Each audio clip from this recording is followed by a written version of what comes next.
Hello everyone, how's it going? My name is Hector Acuna. Thank you so much for tuning in to this live stream.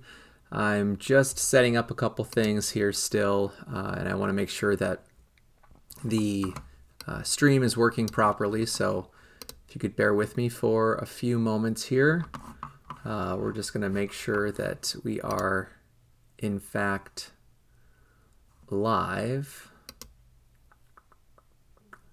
Okay, I think we're good. All right, so let me close out of that and come over here.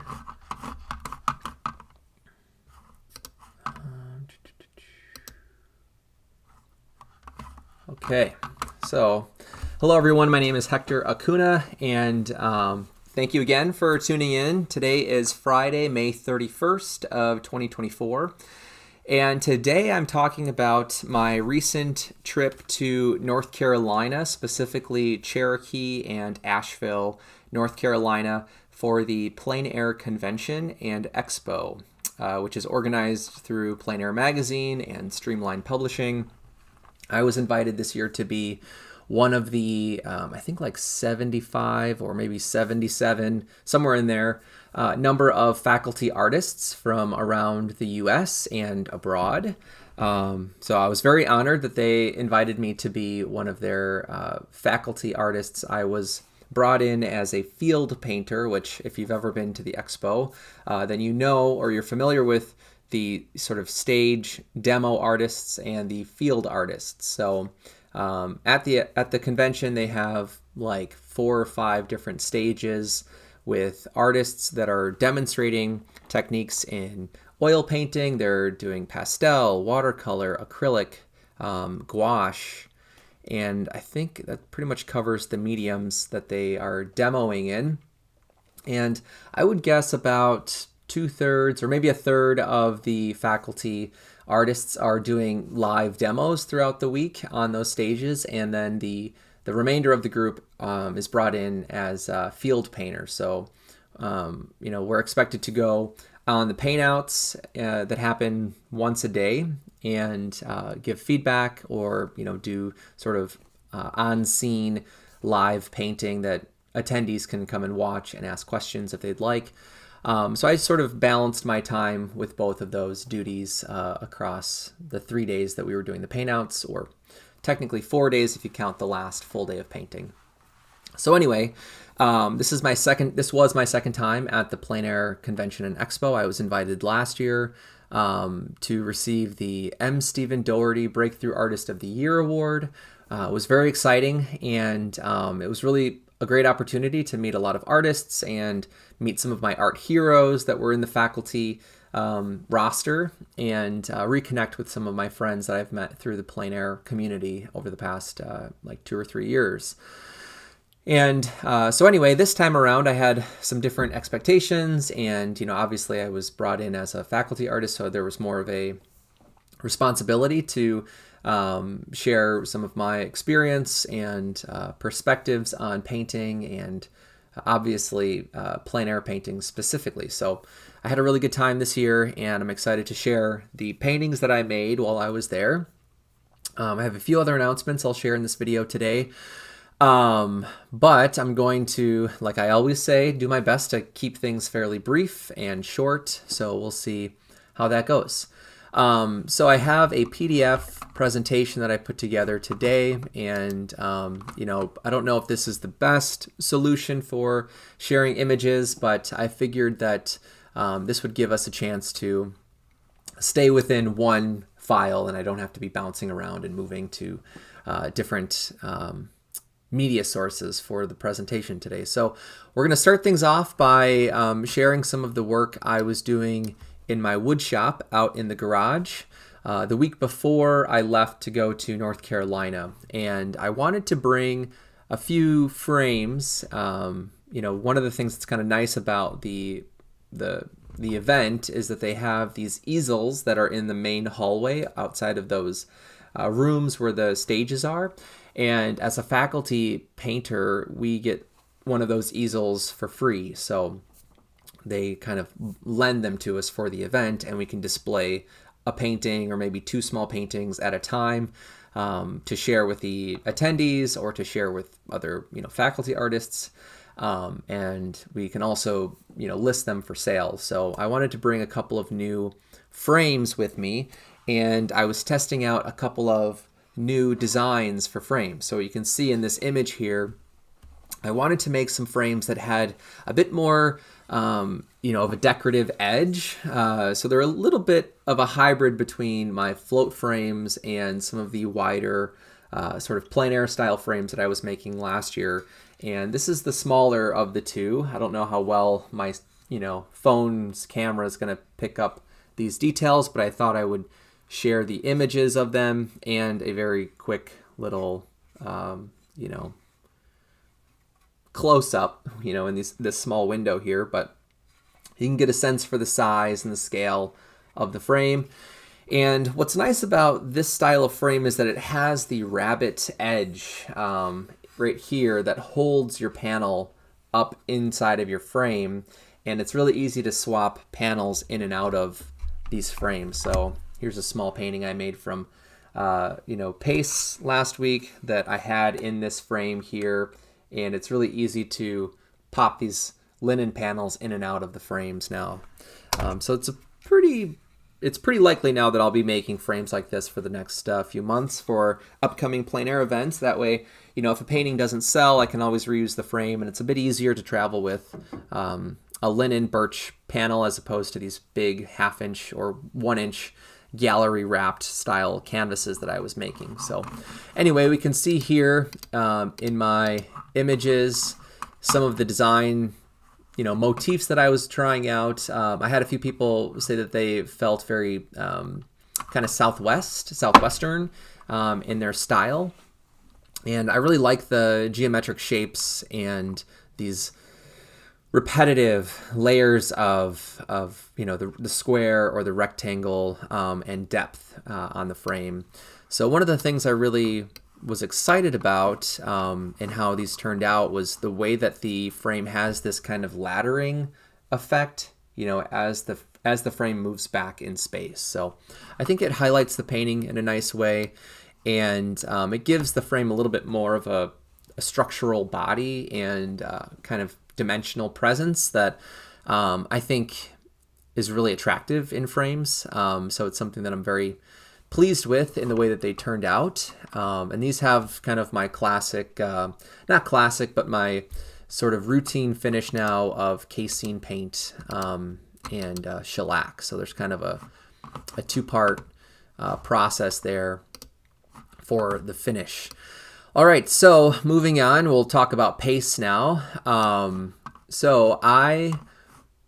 Last year, real quick, we'll sort of turn back the clock. In 2023, when I was invited to receive the award, they very generously gave me a travel stipend, which covered my plane ticket to go to Denver, Colorado, where Pace was last year. And I just had to cover my car rental and my Airbnb. So, it still was a little bit of an investment to travel, but these types of opportunities are really worth it if you're able to go, just, for the networking side of it and exposing yourself to new painters and new paintings. It's a really great event, and it's sort of this, very intense hub of painting, and it was a lot of fun to be able to go 2 years in a row now. So this year, a friend of mine who lives in Milwaukee, his name is Maximiano Janeiro. He goes by Max. He also paints representationally. He likes to work from the figure. He hosts these really great portrait sessions at his studio just north of Milwaukee in Shorewood. And I've gone once to his studio sessions. But anyway, he was also at Pace last year, and it was really fun on the last day of the week. It's sort of a full day of painting. There's one sort of big paint out that everyone tries to get to. Last year they had it at the Rocky Mountain National Park, which I'd never been to before. And that was a lot of fun to go. And Max last year drove his car. He has more of an SUV style car that he drove to Denver, and he had offered to give me a ride to the Rocky Mountain National Park, which from Denver, where we were staying, it was probably like an hour and a half one way to get there. So we bonded over that trip and, became really good friends. We knew each other prior to Pace, but that gave us a lot of time to really get to know each other and hang out for the day. So anyway, about a month and a half ago, I saw Max in Milwaukee at a show, and at the reception, he sort of brought up like, "Hey, I'm driving to Pace this year to North Carolina. If you want to join me, let me know." So I accepted his offer, and we rode down like the 11-hour drive to go to Cherokee, North Carolina, where Pace was hosted this year at a big sort of convention center, hotel, casino in Cherokee. So anyway, he and I drove down. We left Milwaukee at about 6 a.m. on Sunday. It was actually my birthday, May 19th, and spent the entire day in the car. We got to Cherokee at about 7 o'clock at night, so it was a really, nice trip. The weather was perfect for driving. I'm glad that we got there with plenty of daylight left, because the last like 35, 40 minutes of the drive are really windy, and you're on these narrow roads driving through the Smoky Mountain National Park. So we had no problems on the drive there or on the drive back. So we got there at 7-ish, and I unloaded all of my stuff in my hotel, which was across the street from the convention center.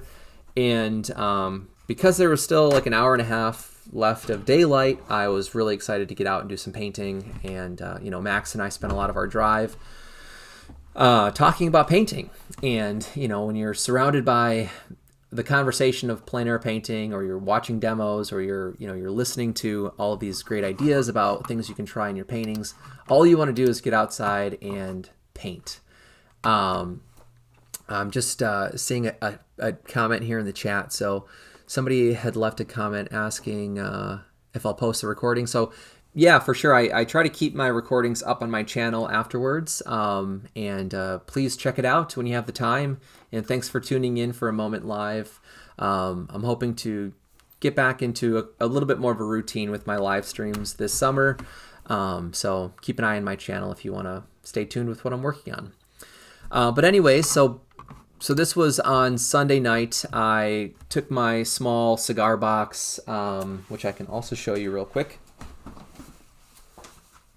because this was something else I was working on the week before we left. So I have my frames that I was making, and I also wanted to update this little cigar box, sort of painting box that I've spent the past maybe 10 months or so customizing. And so when you open it up, there are these tension hinges here. And maybe I'll do another live stream in the future where I talk about my kind of custom plein air easel boxes like this, and share some of the methods. But for now, just to keep this live stream a bit shorter, I'll just mention that I made these little kind of wooden bracket pieces. I don't know how easy it is to see them, that hold the panels inside of the lid of the box. So a panel will sit now on these little feet under the lid, and that really keeps the panel against the lid, and I can clip the side of the panel if I want to, if it's really windy or if it's a larger panel. So those feet were a new addition. And then let's see, I also cut a slit here on one side of the box where my palette can now kind of slide out. I have paint on here, so I don't want to pull it all the way out right now, but it opens up a bit more space inside of the box where I can get to some of my supplies and paper towels and that kind of stuff. So anyway, those were a few updates to this cigar box, and because I was working on panels like this, I didn't want to bring a large mast, which is the piece of my tripod setup that holds my panels together, and kind of clamps those canvases at the vertical angle of my tripod. But anyway, I brought the smaller setup with me and just wanted to update a few of those parts to its setup.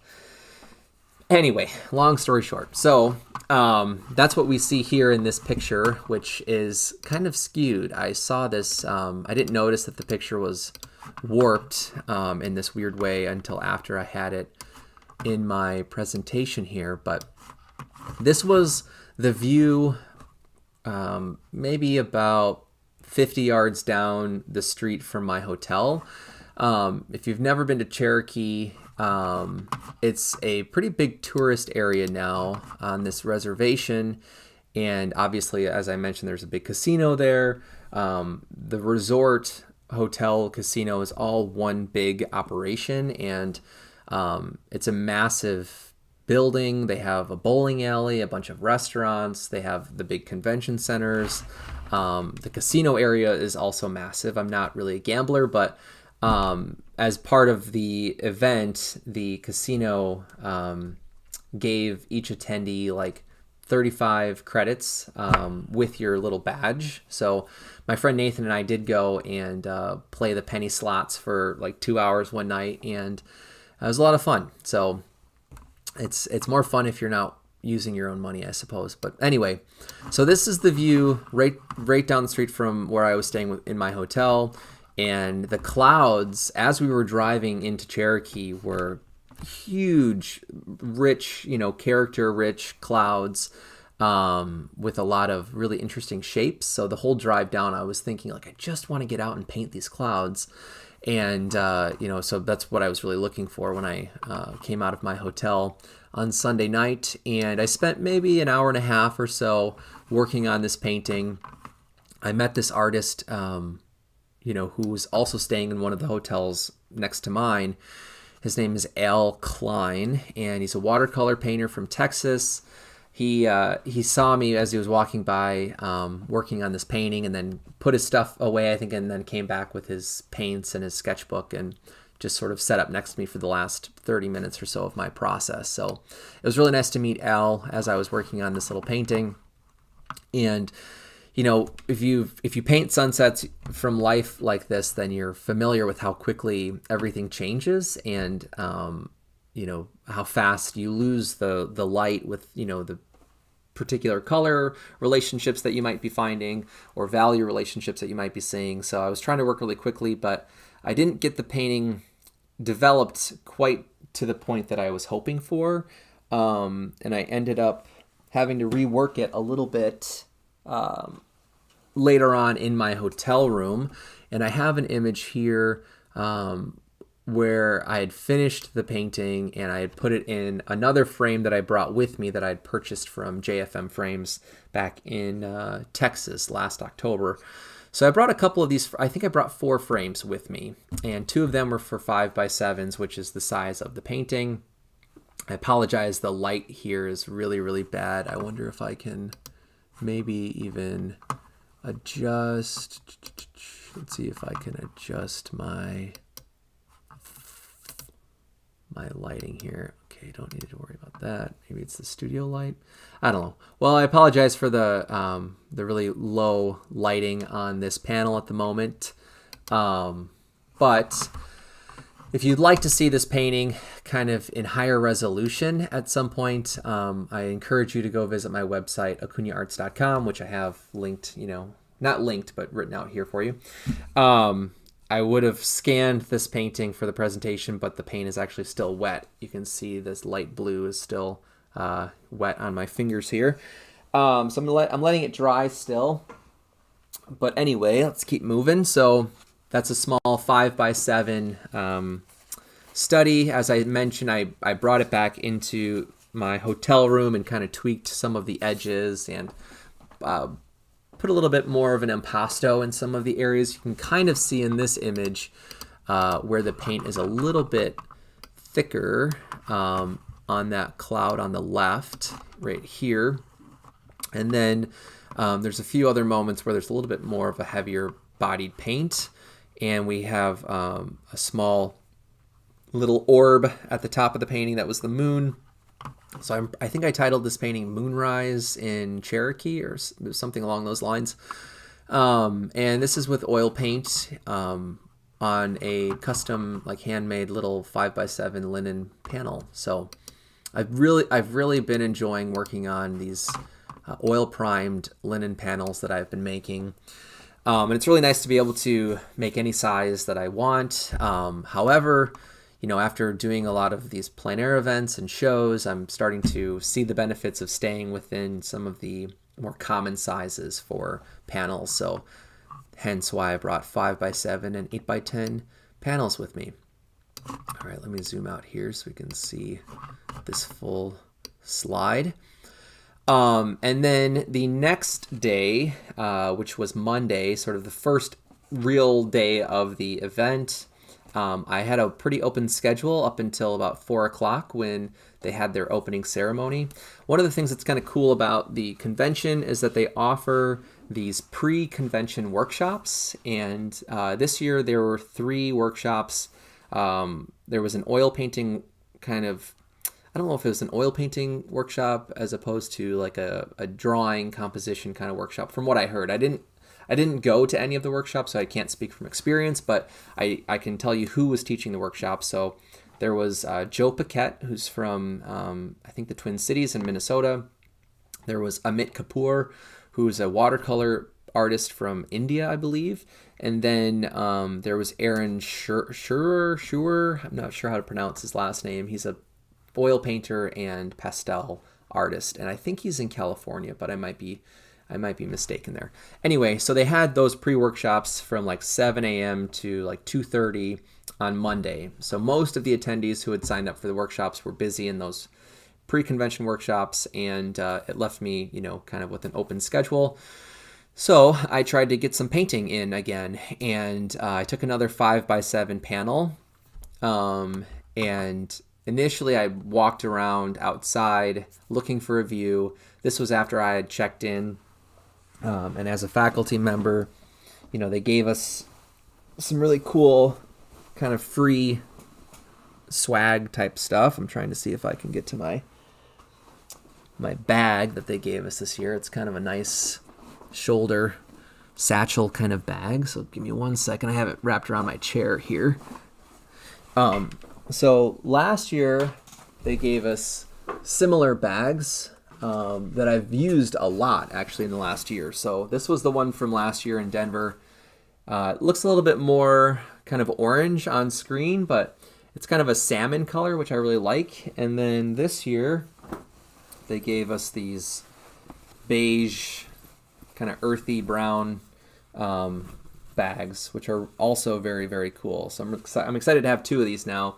And these patches are really nice patches that they have sewn onto the bags as well. So this came with a bunch of the like Pace general handout stuff. There were a few like free little tubes of paint and I think 1 or 2 brushes in there, and the schedule and all kinds of stuff for the convention. But then as a faculty artist, they gave us another bag which was filled with a bunch of kind of free goodies from a lot of the vendors at the expo hall.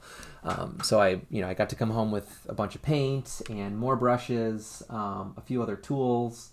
I think I've put all of that stuff away in my studio, so I can't really show you any of that stuff. But anyway, it was really, really nice. And so I checked in, came back to my hotel, unloaded and kind of sifted through a lot of that stuff. And then I think it was around like 11 or noon, I went out and walked around down on the main street where everything is kind of located. It's sort of off of one main road. And I didn't have my own car, so I just was on foot kind of looking for a view to paint. And I spent over an hour, maybe close to 2 hours, just walking around outside with my big backpack, which was filled to the brim with supplies and paint, and it was really heavy. It was heavier than normal, which is what I'm trying to get at. And it was already in like the low 80s, I think, at that point in the day. So I was sweating and just getting really hot and overheated. And ultimately, I decided to just go back to my hotel room, cool off in the AC. I still had like 3 or 4 hours before I had to go to the opening ceremony. And I think I started working on a small painting from the view of my hotel window. And these were I want to say that these were two sketches that I was working on. I think these were both that day on Monday. Looking through my viewfinder, I made these two small ink or pen, I should say, thumbnails looking at the mountain range right through my hotel window, and it was on the west, looking towards the west. So the night before, there was a really great sunset happening over the vistas of the mountains, and with the clouds, it was just this really beautiful sunset. And the issue with that is that you're looking pretty much directly into the sun, and it's really kind of impossible to paint that view. So I was facing the other way the night before, but this afternoon I was looking through the window, and I really liked the clouds that were moving very slowly across the horizon. I ended up pre-mixing a palette of colors, and it's something I've been doing more and more of recently, and it's been helping me think with a bit more focus on things like values and temperature shifts, chromatic shifts from gray to really saturated colors. So pre-mixing these piles of my palette has been really helpful for that. And I can show you, this is the painting that I made through the view. I took the photo while the painting was still very wet and glossy, so it's a really bad version of the painting. I think I have another scanned file though that's on the next slide that we can look at. And here's the painting just for scale to give you a sense of how big it is or how small it is. And I have a short video here as well that I would like to play for us. Let's see. I don't know if it's going to work in the PDF. Okay. It's a little bit skewed, but we should be able to at least see. You can kind of get a sense of my setup in the hotel room this way, and you'll get a look at the view that I was referencing or taking reference from. This painting also had some of those little impasto, very subtle shifts in texture and just paint handling. The body of the paint was a little bit thicker, but it worked out really well. I wasn't using any solvent, so it was pretty safe. And I'll play it one more time just so you can see it twice. But you can kind of see where a lot of the colors on my palette were being used in the painting and how I was thinking of things in big zones and shapes. There's a lot that I would probably adjust if I was going to keep working on the painting, but just for a short study, alla prima study, I think it was a really fun process, and I'm pretty happy with the way that it turned out. So I'm just going to leave it as is. But one of the things I was really trying to focus on was, now this is going to be the tricky thing. I don't know. I wonder if I just hit the back button. Okay. So every time I play a video, we're going to have to go back to the beginning of the slideshow, which isn't, the end of the world. But anyway, this is the scanned file that I was just talking about. So you can see a better view of the painting this way. And the color here is probably off. I think the painting in reality is a little bit darker, a bit more chromatic, and not quite so yellow. I don't know how it's looking on your screen, but from what I'm looking at on my screen, it looks off in those ways. So, but what I can say though is one of the things I was really trying to focus on was finding the right gradations of color property shifting in those hills or in the mountains as we reached the horizon line with the cloud behind it. What was really cool about studying this view was watching the ways that the shadows from the clouds were moving across the mountains. So you'd have these really big, cool shapes that were lowering the value slightly, but also really pushing the color of the mountain towards the cooler side of the temperature scale.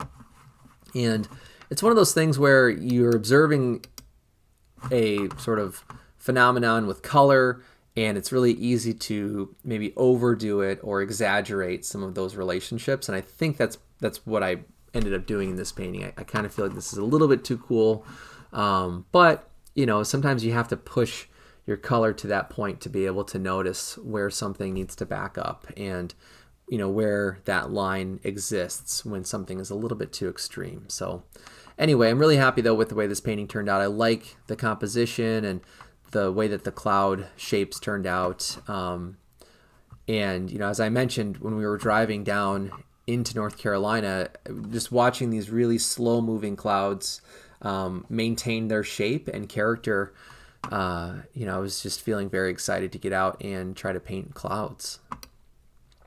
The other thing about this week is that I chose a lot of compositions and views that were a bit different than what I've been painting in the last 6 months or 7 months. And a big reason for that is because, I'm going from southeast Wisconsin where we don't have mountains. We don't have, outside of Lake Michigan's coastline, you don't have that many rolling hills or bluffs or dunes where you have really big sort of open scenes. Obviously, you can find farm scenes that have big skies and really long horizon lines, which I've painted quite a few times. But getting to paint mountains with these, succeeding planes of temperature and value shifts with atmospheric perspective was something I really wanted to try to take advantage of. And so most of my compositions were focused on the mountains and the clouds, as I've been talking about. So, this painting was painted on Monday, the 20th, and after that I went back to the convention center. I had took a shower, changed my clothes because I was so sweaty from walking around, and I went back for the opening ceremony, which was a lot of fun. That's the first time everyone's kind of in the same room, and Eric Rhodes has a really big opening presentation. He usually introduces, some special guests. They have a few awards that they handed out, like the Lifetime Achievement Award, which went to Ken Backus, who I found out was originally from Wisconsin, which is pretty cool. So he got the Lifetime Achievement Award, and then they gave the M. Stephen Doherty Breakthrough Artist of the Year Award to this artist named Justin. I want to say his name is Donaldson, and now I'm going to feel really bad if I'm getting his last name wrong, but he's a really well-known gouache, and I think he also works with oils, painter who's originally from Australia, but a number of years ago migrated here to the U.S. and lives in South Carolina at the moment. So check out his work. He's a really good painter, and I had a chance to talk with him and meet him. I think this must have been Monday. I think this was on Monday night.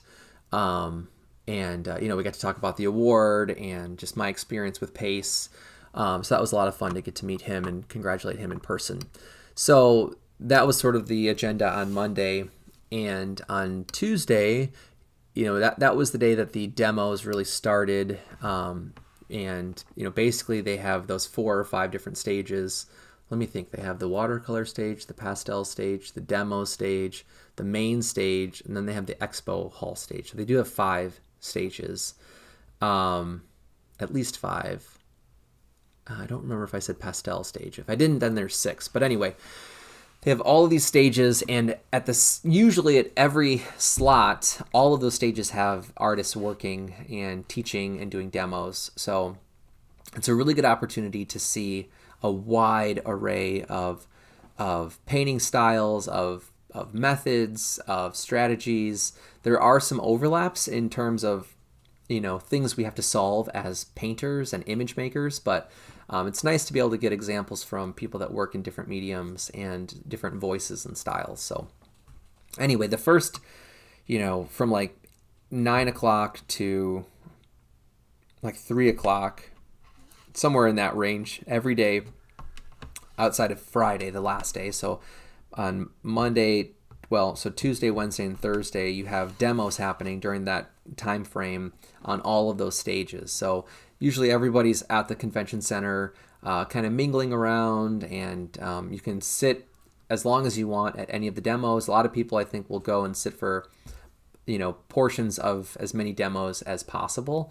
And it's a really fun way to kind of circle all of the people that you want to go and catch painting live on your kind of agenda pamphlet that they give us. So it's almost like going to a music festival and trying to get all of the bands who you love to fit with your schedule.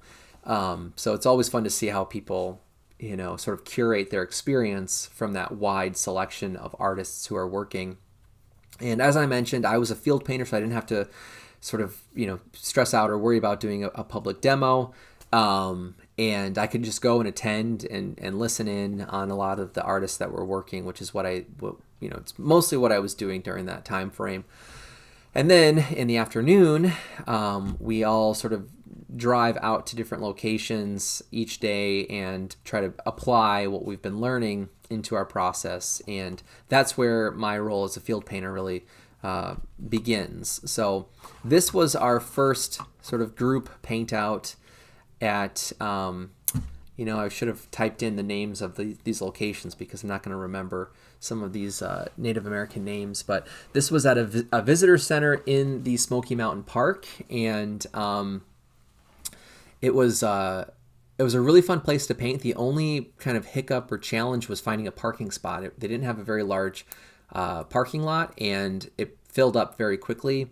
So by the time that Max and I got there, it was full, and Max was nice enough to just sort of let me, or to drop me off and go and get our parking pass. And then he went and found a different parking spot down the road.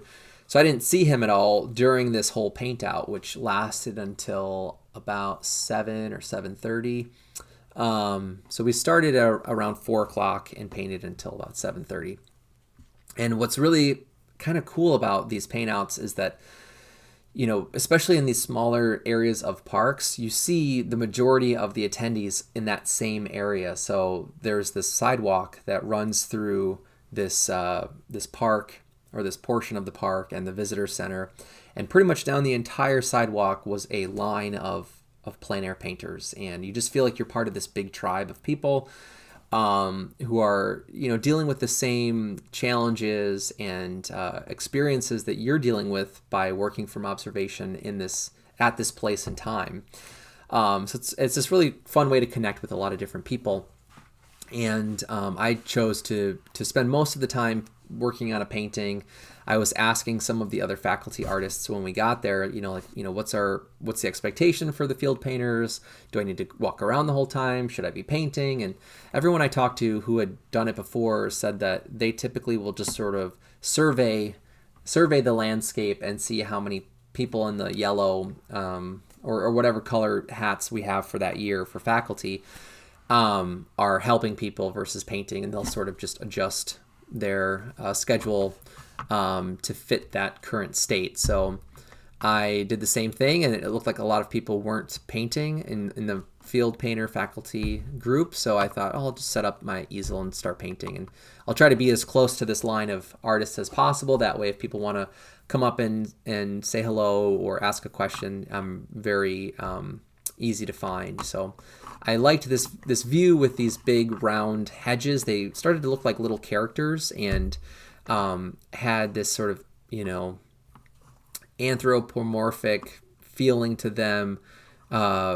especially the way that they were grouped. It felt like these little groups of people sort of meeting or chatting, and you can see on the right side there were more of these surrounding this cabin.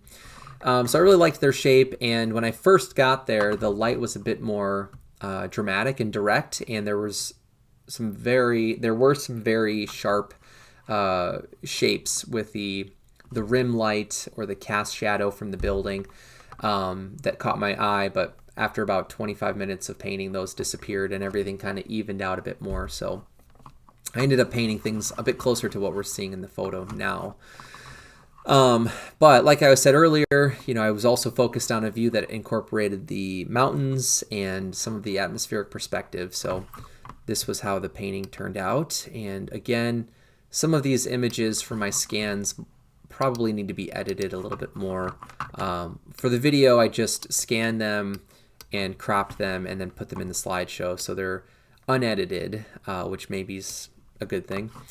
But between both examples of documentation, you can probably get a feel for the way that the painting turned out, which I also have just sitting here. Again, this lighting is pretty terrible right now in my studio, so take what you're looking at with a grain of salt in terms of the subtlety of colors and values and that kind of stuff. But what I really liked about this painting was trying to push the variety of mark making and really being conscious of the proportions of my shapes in the composition. So obviously we have some big breaks in the composition with the mountain, the shape of the mountain range, the cloud behind the mountain.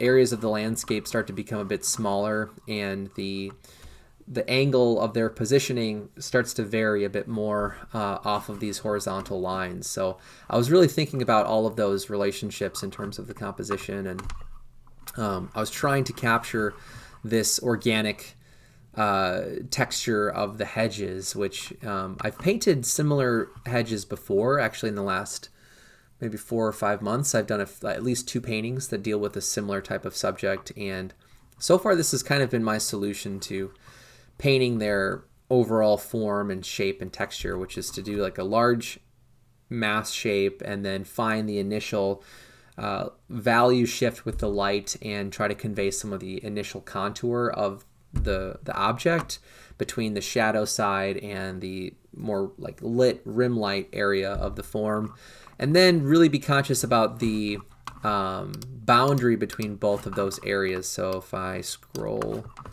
down, give us a closer look here at the focal point that I'm talking about, you can see where those shapes are getting smaller and smaller, and I'm really trying to vary their character and their direction so it doesn't feel too redundant. Or I think an artist that was doing a demo used the word cloning, which I thought was a really suitable word for this idea of trying to avoid using the same type of mark or line or shape to describe a larger object. It tends to unify everything in more of a synthetic way as opposed to feeling organic and natural. So this was something I was really conscious about too, and it's a technique I've been using, like I said, in a few of these types of paintings, but I don't know if it's that successful when I look at the painting now. And this painting, in my, to my standards, is not finished. I think it needs a bit more work. There's a lot of areas that are really loose and maybe too subjective or subdued. There's shapes and angles that also don't feel quite correct at the moment either. So I need to adjust some of that stuff here. But, part of the challenge I found was just picking a scene that had a lot of variety in depth, a variety in shape, and then variety in color properties too. So for 3.5 hours or 3-hour session, it really wasn't ever going to be as finished as I was going to prefer. But sometimes that's what plein air painting is all about. It's really about getting out and learning from observation and just testing yourself and testing your skills and your mindset. So that's really, I think, the takeaway for a lot of these paintings, as opposed to paintings I would make at a plein air event or competition where, maybe I have more time, I can go back to the location and really develop and push the paintings a bit further. So anyway, moving along. Now, this is the painting from the paint out on the second full day, which is Wednesday. We went to this village that was about 10 minutes away from Cherokee, and it's designed as kind of a living village, as sort of this tourist visitor experience where they have employees that will kind of model the lifestyle of this historic village, and they do tours, and you get to see a lot of the architecture that's historic to some of the Native American culture in the area of Cherokee. So it was really a unique opportunity for painting, and one of the things that I was surprised to encounter on Wednesday was that they had already scheduled live portrait models and figure models to sit for us in location or in situ at this village. So my friend Max, who I mentioned, really enjoys painting portraits. So when he saw that was part of this location, he really jumped on the opportunity, and I was excited to go with them and to try painting the figure again outdoors, which I haven't done for a really long time. So anyway, this is a portrait of our model. They had 3 or 4 of their staff members posing for us, and this young woman, it was her first time ever having her portrait painted, so she had like 20 or 25 artists in a half circle in front of her, painting her for like 3 hours or 2.5 hours, and she was a really great model. She barely moved the entire time that we were painting her. We had one of the other faculty artists, running a clock or a stopwatch that gave her a break every 20 minutes. And then we would carry on with the same pose. So it was a really fun experience. And I made this small 5x7 oil painting, which, again, apologies for the lighting here. But just to give you that sense of scale again, this is a painting that I have a potential collector who's interested in buying the painting. So I've been working on a frame for it. Excuse me. The last 2 days, 3 days. That's almost done, and I think it's going to go to this collector's home once that's all done. So if that doesn't happen, I'll make sure that it's available to anyone who might be interested in purchasing this painting. But anyway, you can see my cigar box palette set up here that I was working with. Let me take a drink of water real quick.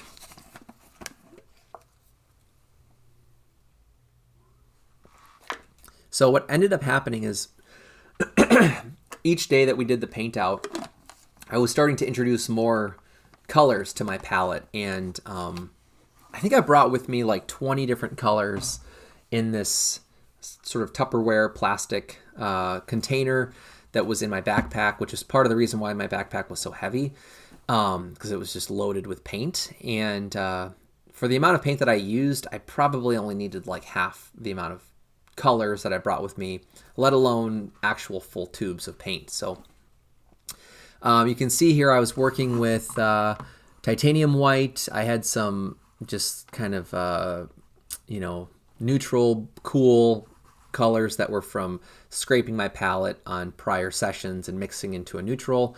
I think this was phthalo blue here, ultramarine blue, burnt umber, my medium. I don't remember if this was burnt or raw umber, but it was one of the umbers. And then I had my oleo gel medium, yellow ochre, a little bit of cadmium orange, cadmium red light, and then another neutral kind of gray.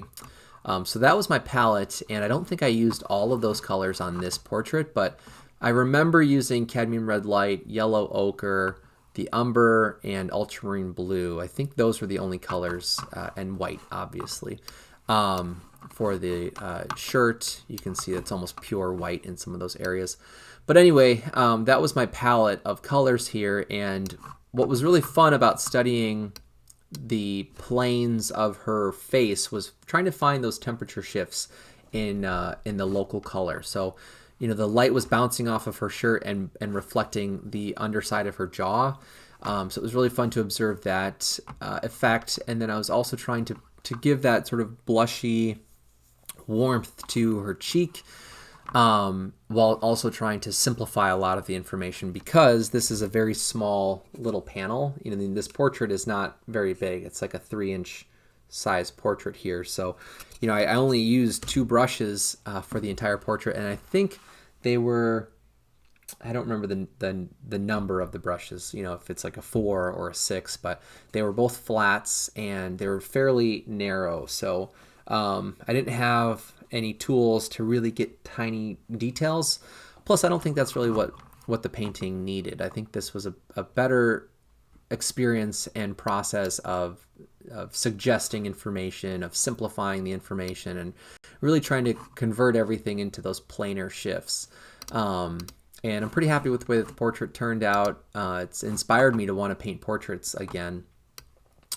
And one of the highlights from that afternoon was getting to meet some of the neighboring painters that were working in this area as well, and walking around during those breaks and trying to offer some, feedback, or, just be a sounding board for possible ideas that people wanted to try with their portraits. And I was talking to this gentleman for like 2 minutes before I realized that he was painting on an old laptop that he converted into an easel. And I've never seen anything like this before. So I was just enamored by his ingenuity here, and just how well this works as a palette for painting. I mean, it kind of makes sense when you look at the Edge Pro easels that they sell.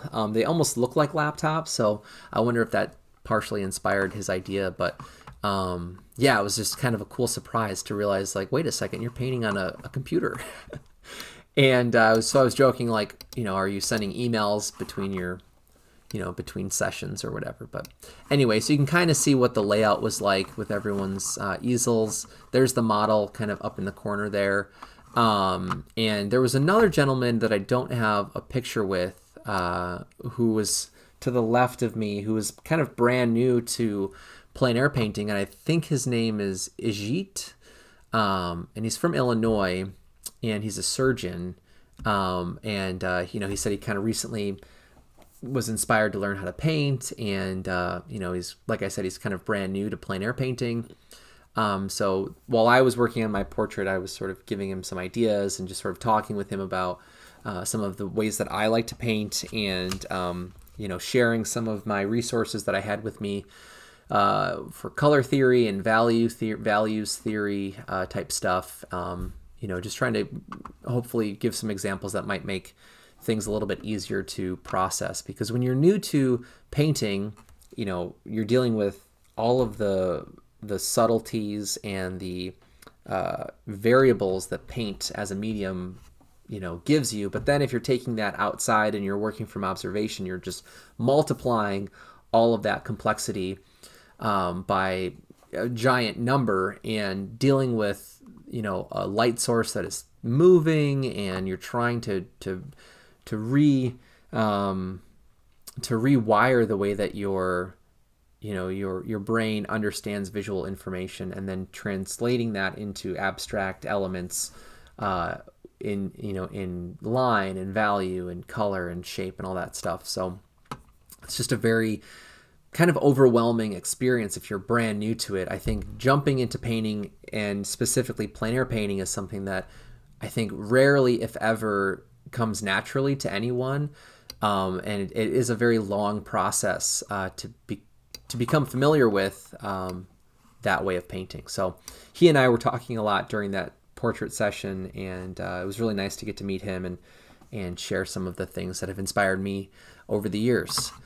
So that was on Wednesday. I think that's then, let's see, the 19th is Sunday, 20th Monday, 21st is Tuesday. So that was the 23rd. So on the 24th, on Thursday, we went to the paint out at Darnell Farms, which was probably about a 20-minute drive away from the casino convention center.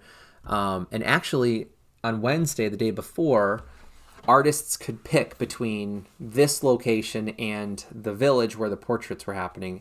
And they sort of did that intentionally because of parking and just allowing enough space for hundreds and hundreds of artists to come flood the location and make paintings. So they sort of split us up into two smaller groups, but they were still very big groups.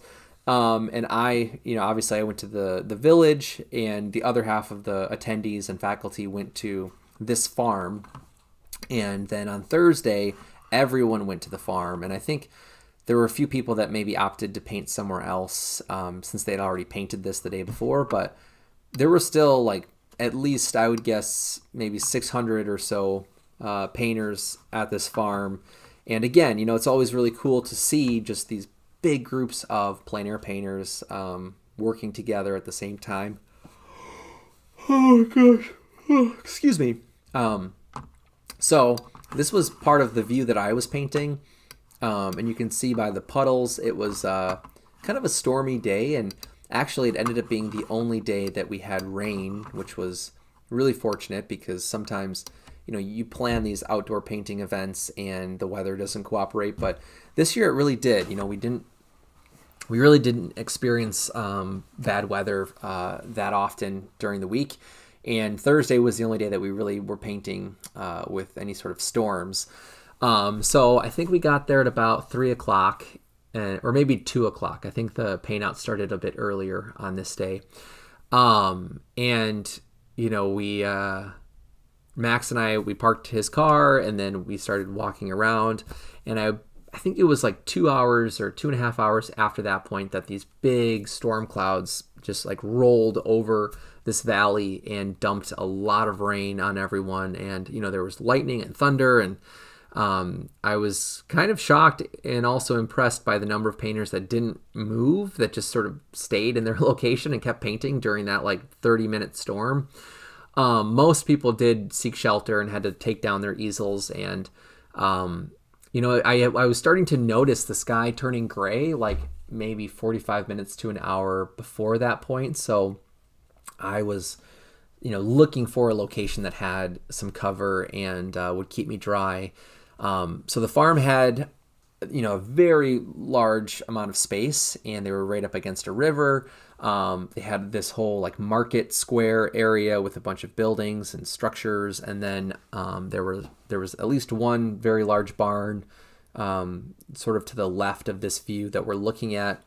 And you know, then they had these really big open fields where they were growing strawberries and other crops. So anyway, I picked this spot under a really big tent, and, you know, there was already probably like 30 or 40 artists under there by the time that I had set up my easel. And then like an hour later, it started raining and storming. So then it got even more crowded in there, just with artists that were out in this field that ran over with all of their gear to get under the tent. So anyway, I'm glad that I had already picked a spot like that, because it rained pretty hard. Okay, we're gonna watch another video here, and then we'll have to again come back and find our place again in the slideshow. So this was a video that I took towards the end of the session, when people were starting to kind of clear out, and I think some of the attendees that were on the buses maybe were already getting ready to get back on the buses. You know, but when I first got there, this field was filled with painters before that storm came through. There's the barn that I was talking about. And then this is the big tent that I was standing under with a bunch of other painters. So again, we can see, you know, what it looks like when you have hundreds of artists all working in the same area. That last faculty painter there was my friend Charlie Easton, who I got to hang out with a lot this last week at the convention. And he's from, I think he's from Vancouver. Originally, he's from England, but he lives in Vancouver now. But anyway, it was a lot of fun to paint this day, and again, just to be around the environment and the atmosphere with all of those artists is a real treat, especially if you're someone who paints alone in your studio a lot of the time. This kind of feels like this rush of socializing through painting that you don't get very often. So I really tried to take advantage of that and soak that in as much as possible. Okay, let's go back down here and find our place. And I chose to work on this view that incorporated part of the overhang of the tent, this like flap of the tent that was, you know, protecting us from all of that rain. But I liked the decorative sort of wave shape that the tent had around this outside. So this is the other side of the part of the tent that I was painting here, which you'll see in a second in my painting. But I brought this picture in that was taken by my friend Andreas. He goes by the nickname Yaki, and he's been to the convention, I think, 3 or 4 times now. And he was there last year. That's when I first met him, and then we got to hang out again a little bit this year, which was really, really nice too. But he was walking around in the afternoon and took a bunch of these photos for us, which was really nice. And I was talking to another friend of ours, Orion, whose name I can't remember now. I want to say it's like Alexis, but that might be wrong. Orion is a friend of mine who's also actually from the Vancouver area, I believe. So he was one of the artists that was out painting with watercolor when the storm came through, and they kind of packed up really quickly and rushed under the tent and was finishing his painting from from his memory, and he was set up right behind me. So at one point he stopped to chat with me about my painting, which was really nice. But in this image you can see what my setup is like with this small cigar box, and it's been working really well for traveling. And with those tension hinges, it's a very sturdy, sort of backboard to paint against. Sometimes with hinges that come on boxes, they're just really loose and not very durable. I've made boxes that have stop blocks that will catch the lid at a certain point, which helps a little bit, but they still kind of will sway. These hinges are from Amazon, and they're like $12 per hinge, so they're a little bit pricey, but they're worth it if you're making your own boxes like this. And you can, as the name suggests, you can change the tension of the hinge based on how tight or loose you have this one screw. So that's been working really well. There's the yellow faculty hat that I was talking about. And then this is my painting. Let me zoom out real quick. The lighting here is terrible because it's backlit, but you can kind of get a sense for the view that I was painting up in the left corner. And as I mentioned, there's a little bit of the tent flaps with these really cool Edison style bulbs that I was trying to convey in the painting. I don't have enough of that glow, so that might be something I would bring in if I was going to keep working on the painting. But for now, I think it's pretty much done. It was a lot of fun to make this painting, and like all of my paintings during the paint-outs, I had to take a lot of breaks during the process, and I was meeting with people and walking around, and it would sort of interrupt the flow of my process a little bit, which again, that's part of the reason I was there, was to offer feedback and to help maybe simplify the process of plein air painting for the attendees. So it really wasn't to make great paintings. That wasn't really my role in the event. So I'm happy with what I came home with, given some of those, that variety in time and conversation. I'm reading another comment here from Todd Bradle. He says, "Thanks, Hector. I have to check out. I'll stop and say hi if I see you in Cedarburg." Yeah, please do, Todd. That would be great. I don't know if I'll be around every day, but I do plan to go and meet some of the painters in town. Maybe on Sunday, I'll see if I can bike over there and at least check out that wet painting sale or the fresh from Cedarburg sale. So hopefully we can meet maybe that day. Otherwise, I'll try to find you during the week too. But anyway, thanks for tuning in, Todd. I hope to see you when Paint Cedarburg starts, which is coming up here really soon. All right. So this, as I was mentioning, this was kind of a quick painting. And one of the things I really like about it is that it has this fragmented, kind of choppy look and feel. I was using a lot of flat brushes during the paint out, so they have these really sharp shape relationships that I'm really excited about. And I think it's a look and a feel that I've been really pushing in my work over the last couple years. And having only a few hours to make this painting. This is an 8x10 inch painting, by the way. I should have probably mentioned that. And it's currently in a frame, a JFM frame, which I'll show you here. So this is the frame that it's currently in. I don't know if I'll keep it in this frame permanently, but it's a nice frame, and I think the silver kind of leafing area here of the frame complements some of the cooler tones in the painting. So I'm going to leave it in here for now. I might list it on my website in the next week in that same frame. So if you'd like to purchase any of my paintings, check out my website. I have a shop, an independent shop, where I ship all of the paintings myself, and I update the shop fairly regularly, I would say. All right, so that was Thursday, and following the paint out on Thursday, Max and I were invited by that gentleman, Charlie Easton, who was in the video clip that I pointed out, to this barbecue restaurant that was about 15 minutes away from the paint out location. So Max and I drove over there and had kind of a late lunch, early dinner with Max and another gentleman, another faculty painter named Gavin, whose last name is escaping me. He's from Washington, D.C. He's a really, really good portrait painter, figurative painter, kind of atelier-trained painter. So the four of us had this really delicious barbecue meal together. And that pretty much wrapped up the day on Thursday.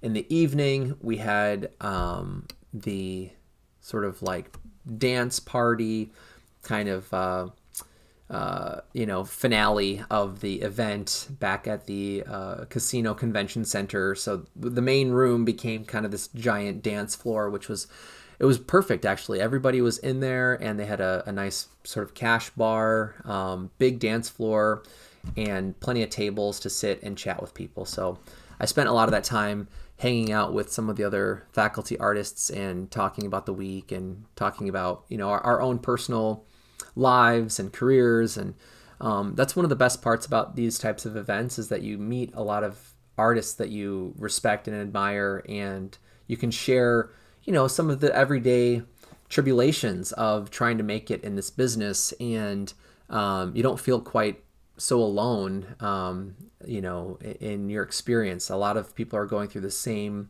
hurdles and trying the same ideas, and trying to figure out what works for them and their work and their voice. And the key is that everyone has their own unique strategy, and there's not one perfect route that everybody should be aiming to experience. But really, it's about trying a lot of different things with your career and seeing what sticks and what feels right and what inspires you and wants you to paint more. So it was fun to talk about some of that stuff too with painters during that party. And one of those artists, well, two of them that I talked to for quite a bit of time were Turner Vinson. He's a painter from Montana who's an artist that has a really great YouTube channel. If you're a plein air painting video watcher on YouTube, there's a really good chance you're already familiar with Turner's work and his channel.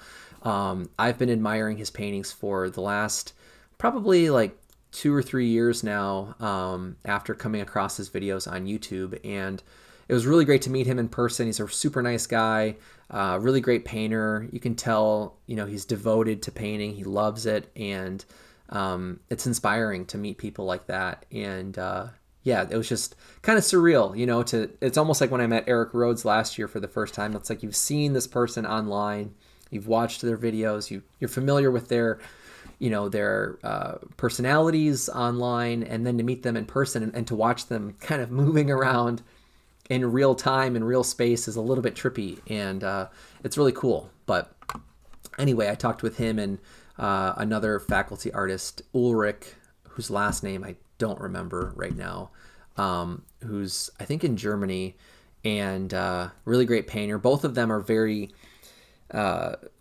I don't know how to describe their work. Their paintings have really rich, thick passages of paint, and there's this really beautiful, organic description of their subject matter with just a lot of paint and a lot of material. And you sense that history and that sense of time and that sense of play in their work right off the bat. And it's inspiring to see artists that are working that way, that can remind us, like, we don't have to control paint to a T every time we make a painting. Sometimes we can let go of some of that control to find these passages and these moments in our paintings that are a little bit more surprising and maybe more interesting because they're not so fabricated. And looking at both of their paintings definitely is a great reminder of that idea. And so it was fun to talk about some of that stuff with them during the party as well. So that was Thursday night, the 24th or 23rd. And then on Friday, this was a week ago now, we had a big sort of full day paint out at the Biltmore estate in Asheville, North Carolina, which was really fun. Actually, Max had offered to share a room that he had booked at a hotel in Asheville, where I had never visited before. So it was my first time in Asheville.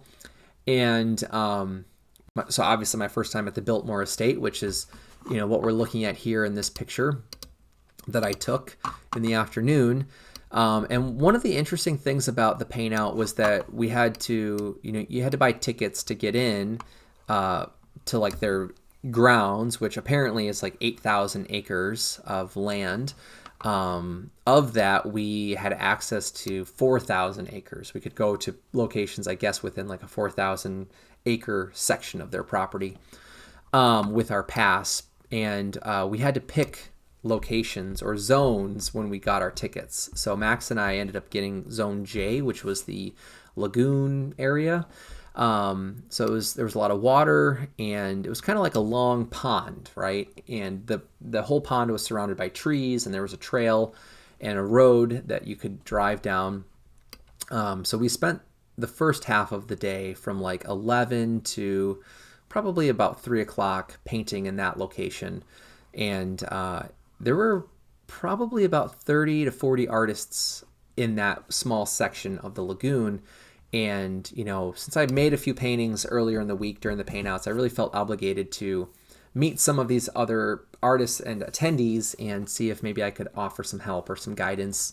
So I spent that whole like 4-hour section of the day just walking down the road and introducing myself to the attendees and just asking how their week was and how their painting was going. And, I probably averaged like 20 minutes per visit with those different attendees, which was really nice. It reminded me how much I enjoy, the opportunity to teach and to share feedback and to hopefully inspire artists to keep painting and not, get discouraged by the process, which, I can speak from experiences, not always a pleasant, experience. So anyway, that was the first half of the day. I didn't put brush to panel at all during that section of the day. Max made this really great painting that incorporated the view of the estate, which is behind what we're looking at right now. So basically, you'll see in a moment here what the view looks like on the other side of the estate, but down the mountains and down the hill, for a few miles, you'll hit where the lagoon was, and then you can see the backside of the estate from that location. And that was sort of the view that a lot of those artists were doing on the road.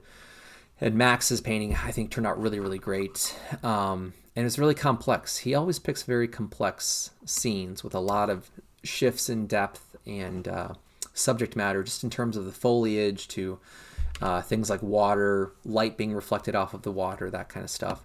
But anyway, after that, we drove up to the estate and we parked in their parking lot and walked up to their main sort of garden and grounds area, where I think most of the artists from Pace were painting, actually, because once we got there, we started seeing a lot more painters.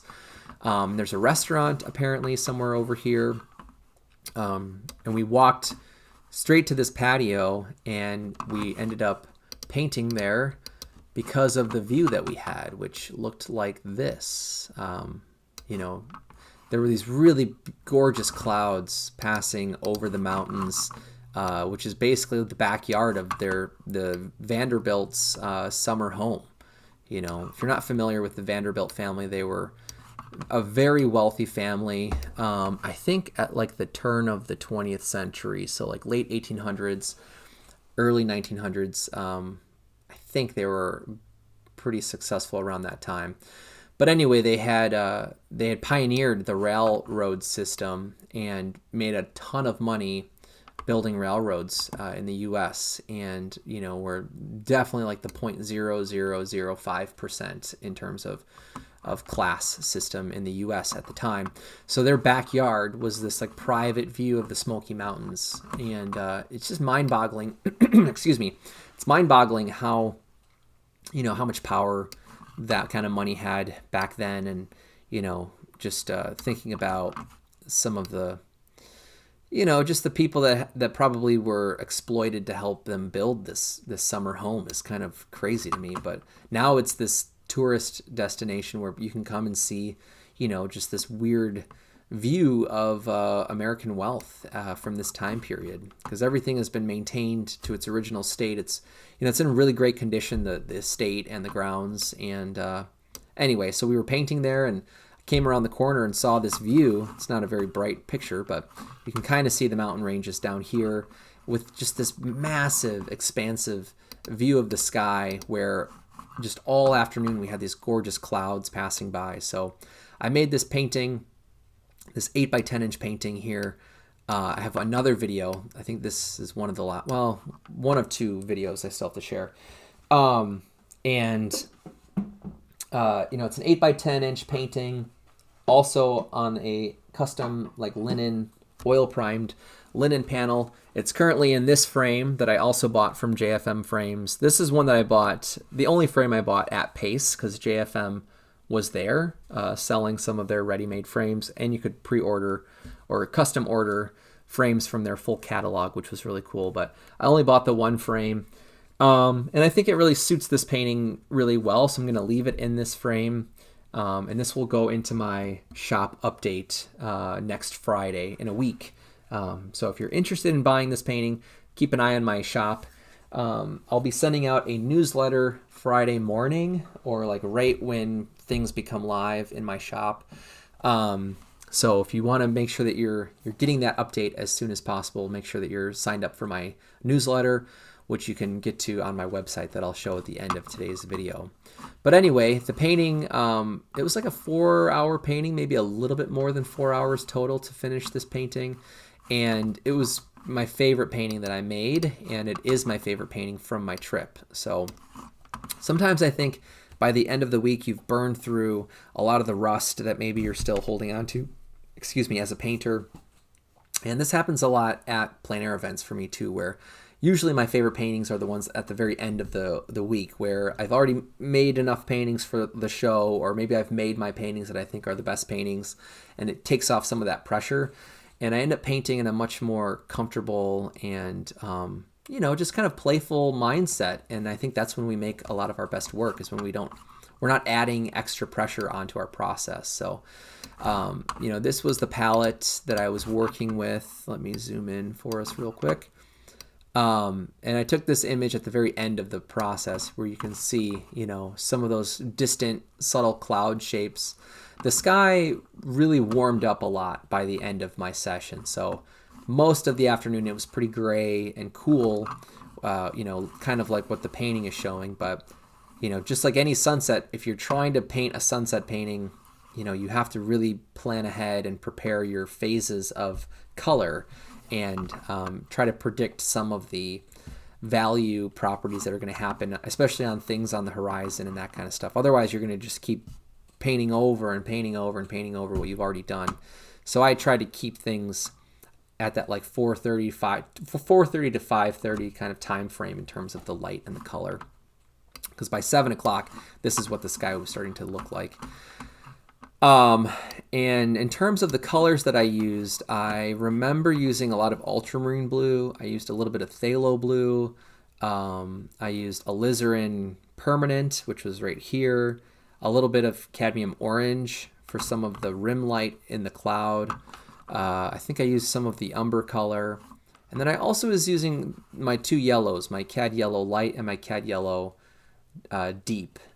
And obviously I didn't use a lot of either of those colors, but enough to really tint or push the temperature that I was seeing in the sky, especially like during that like 5 o'clock window or time point. The sky had this very bright, almost electric yellowish blue along the horizon, and I was using this cad yellow light to pull up some of the highlights around the rim light of the clouds, which we'll see in my scanned image of the painting here in a moment. Let me play you the video that I took during the paint out, and it shows a little bit of the landscape too, so you can get a sense of what our view was like at this point in the day, which again is just mind-boggling that this was someone's like private backyard.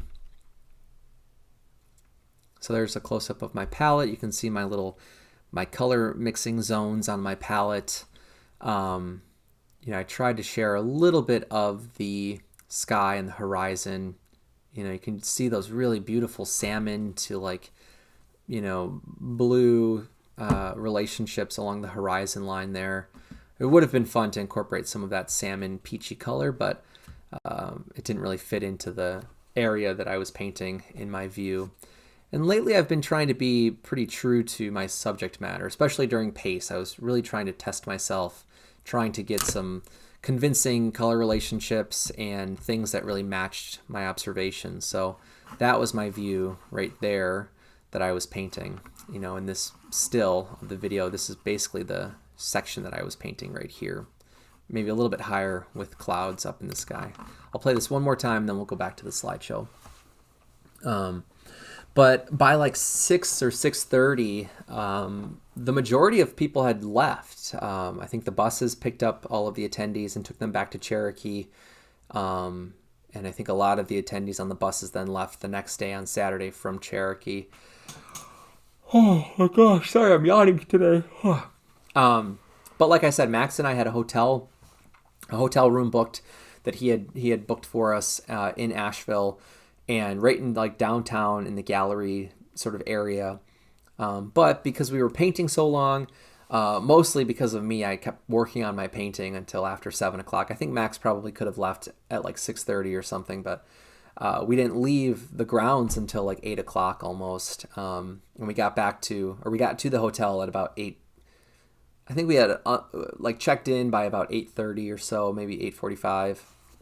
And we went to a restaurant in Asheville called Curate, and it's an amazing like tapas bar, a Spanish bar, and got a bunch of different tapas dishes, and Max very generously got our bill for us, which I kept offering to like split the bill with him, and I think he felt like celebrating my birthday and kind of wanted to chip in for take me out to dinner for my birthday, kind of. That was his reasoning. But anyway, it was really nice of Max to buy dinner for us too, and I tried to to pull my weight where I could in terms of the trip by getting gas and some of the snacks and that kind of stuff. But Max was a really great travel buddy and companion during this trip. It was a lot of fun just to spend so much time with him and talk about music and painting and life and traveling and all this really relevant stuff right now. And that was a huge part of this whole trip, was just getting to spend all that time with Max. But anyway, so looking at this painting, we can see a little bit better now some of the textures and the edge work and some of those subtle color shifts. This is a picture that I took with my DSLR camera, so it would probably look a little bit different if I scanned the painting in, just because of the way that the light is describing the painting. But it's nice to have at least two versions of a painting for my files and my portfolio. But you can see a little bit better now some of the very subtle color shifts between warm and cool along the clouds that were above the mountains way off in the horizon line. And I was really trying to be attentive to the way that rim lighting was hitting each section of the clouds. Like sometimes I would see these little thin contours or like silhouettes almost of light around some of those shapes. And I learned a lot making this painting, actually, about painting skies and atmosphere and clouds, and just the process of layering the material on the panel. I don't know if I mentioned this in this video, but on a post I made about this painting, I had mentioned that I repainted the sky like 3 or 4 different times, or maybe more than that, and kept rearranging the composition with the clouds. And even though the clouds were moving very slowly, across three or 4 hours of time, there's a lot of shifting happening in the shapes and in the values and in the, the overlaps of clouds. And what you kind of have to do, I realized, is just sort of pick a moment that you really like and use that for your composition, but then continue to reference the properties of the subject in different clouds that were also then moving across the sky. So you end up with these sort of like Frankenstein amalgamations of subject matter by working that way. So, it's not like if you took a photograph, you would see this cloud in the sky. It's sort of a mix-up of maybe 4 or 5 different clouds that I observed, that late afternoon. But I'm really happy with how the painting turned out. It's inspiring me to try to paint more clouds and skies and really try to push atmosphere in my paintings a bit more, and or at the very least really think about the relationships of values and that tonal range of subject matter, and think about the direction of my mark and how that helps to convey the volume and describe the shape of my subject matter. So that was one of the big takeaways in this painting, was really thinking about how by dragging my brush vertically, it's almost like I was tracing that like billowing effect of the cloud in the sky. And that's something I haven't really done too often in the past. And, that was one of the big takeaways in this painting. So I'm really happy with that part of the painting. And then, we went out, we got dinner at that Spanish restaurant, and then we were asking some of the servers about live music. Asheville is known for live music, and, just in our short hike from the hotel to the restaurant, we saw like 2 different live musicians busking on the sidewalk. So clearly there was a lot of live music to be seen and enjoyed. We ended up going to 2 different bars that had different acts that we caught very small portions of their sets from. The first one was a kind of like jam band, cover band. We got a beer at that place, and then we went over to this bluegrass bar, and I don't remember either name of the bars now. But anyway, the second one had this married couple whose band is called something Pickers, like Country Pickers or something. The name is probably going to hit me as soon as I'm done with my live stream today, but if I think of them, I'll try to remember to put their name in the description of the video, because they were really good and really great musicians, especially the guitar player. He was really good at playing slide guitar, and we caught 2 or 3 of their songs before their set ended, and Max was super pumped about their music, and I was really happy to see the drummer. I forget her name now. But part of her like persona in the band is that she wears this like nightgown and these curlers in her hair while she performs, and it's kind of become her signature look. And her drum kit has that same, her giant head printed on the drum kit, which is pretty cool. But anyway, they were really a great live act. We enjoyed seeing them on Friday night, and we basically slept in a little bit on Saturday morning. Got some breakfast at this really great diner. We both got breakfast that had grits in it, and Max got the shrimp and grits, which looked really good, and he said it was the best shrimp and grits he's ever had in his whole life, and like still is talking about it now. And then I got the like Southwest omelet with grits, and it had like ham and salsa verde and just like a bunch of really great vegetables and eggs and stuff. And the grits was really, really, really fantastic. And I'm also thinking about, Max is tuning in. Hey, Max. He's reminding me the name of the band. It's Laid Back Country Pickers. So check out their music. I know that they have stuff online. Max and I were listening to some of their songs on the road trip back on Saturday. And I bought one of their t-shirts, not for that band, but for the drummer's one of her other bands, so I have to check out that music still. But we had a really great time on Friday night, and then on Saturday we left. It was probably just after noon, and got home at about 11:30 back in Wisconsin. But part of the road trip back, we were taking a lot of photo references of these really awesome clouds in the sky, and this was my favorite picture that I took from the passenger seat at the start of our drive back, going through North Carolina and Tennessee. And this kind of encapsulates the cloud, sort of buffet that we had access to all week in North Carolina. So anyway, that's kind of it for the trip in Pace, or at Pace in North Carolina. And I just wanted to share a few other announcements and give you a peek at other things I'm currently working on right now. while I have you here and have your attention. So, this past week, now that I've been back home, I obviously had a lot of unpacking to do. I had to sort of get back to my schedule of projects that I was working on before I left. And now that we're, now that we're almost in June, I only have a couple of months to finish up a body of work for a pop-up solo show that's going to be happening in Cudahy, Wisconsin at this artist space called Task Creative. And it's a really cool venue. It's ran by an artist couple. The woman's name is Amy Canestra, I think. And I think she's also a professor somewhere, but she opened this space almost 2 years ago now. And, or at least I think like a year and a half ago now.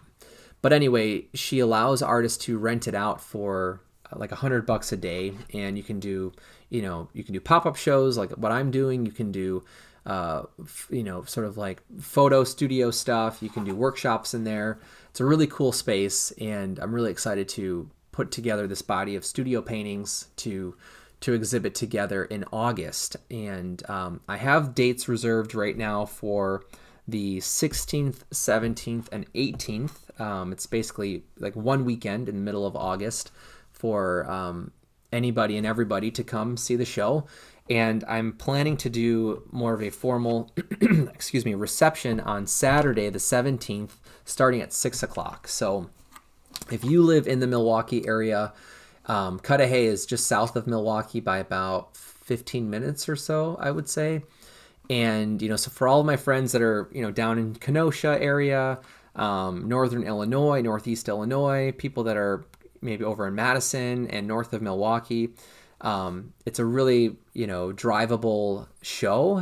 You could come out for, a night, hang out in Milwaukee, come see the show on Saturday.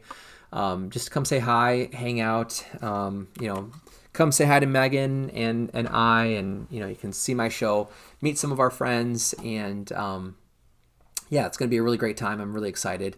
And I'm working on some large, relatively large scale paintings for that show. And this is my largest painting that I'm currently working on, and it's 4 feet tall by 6 feet wide. So it's quite a jump from some of these paintings that I was just working on last week. And it's been a lot of fun to work on this painting. I've been referencing a digital collage that I put together a few weeks ago, and then I had it printed. So I've been kind of working off of a printed version of my collage, which has been really fun. I haven't worked that way in a really long time. And come see this painting in person in August on the 17th. I have another video here for us that I'll play. Megan took this clip of me painting in the studio a couple nights ago, and it shows you the scale of the painting and a little bit of my studio setup and process. So there's my photo reference that I've been working from. And one of the things that happened while I was gone in North Carolina is that my in-laws, Carla and Daryl, stayed with Megan for 3 or 4 days while I was gone, and Daryl was very nice enough to install some new lights in our basement. So we've had these big strip lights you can see above my head here, these 2 lights. They were these older kind of tube lights that were starting to go out. They were flickering a lot, so I wasn't using them. And the temperature of the lights was just really warm and not very bright, so I didn't use those lights hardly at all. And I was instead using these can LED lights that you can also see in the video here. It was kind of working, but he found these LED adjustable lights, I think at Home Depot while I was gone, and set them up for us.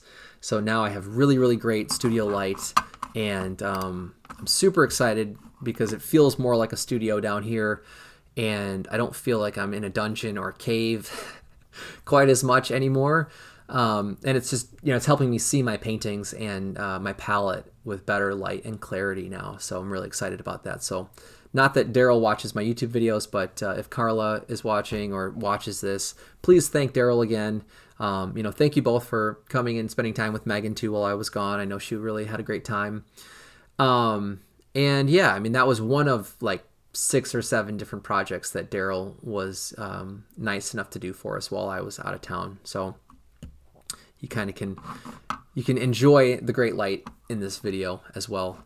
But as you can see in this painting, it's made up of a lot of these different zones and images all on one canvas. And that's an idea that I've been playing with a lot in the last year with my studio work and my plein air work. And I wanted to really start to play with depictions of homes and place and architecture and big passages of color field painting.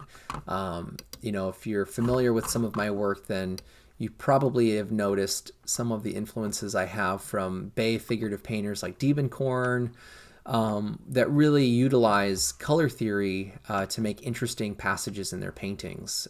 Even though there's sections that are very abstract and not objective, it's a way to hold our attention and interest and create something that's visually engaging just in that abstract relationship of color. And that's what I've really been thinking about a lot in this painting so far, is how do these zones of color relationships draw the eye and relate to one another or create tension in the painting. So far I'm mostly just referencing my printed collage, but I think at some point I might start to make some new advances in the composition, or maybe combine some plein air ideas with this.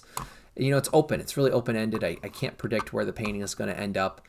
For all I know, it could look exactly like my reference, and I'd be happy with that too. So if you want to keep up with this progress on the painting, make sure that you're friends with me on Instagram. I've been sharing small bits and pieces of some of these larger paintings I'm working on over on Instagram. You can kind of see in my small little video here, right there is another large canvas that I started a few weeks ago, and that one is 5 feet tall by 4 feet wide. So those are my 2 largest paintings so far for this show in August. And again, I'm really excited to scale things up and to really challenge myself in making paintings that have a larger presence, just in the relationship to the viewer.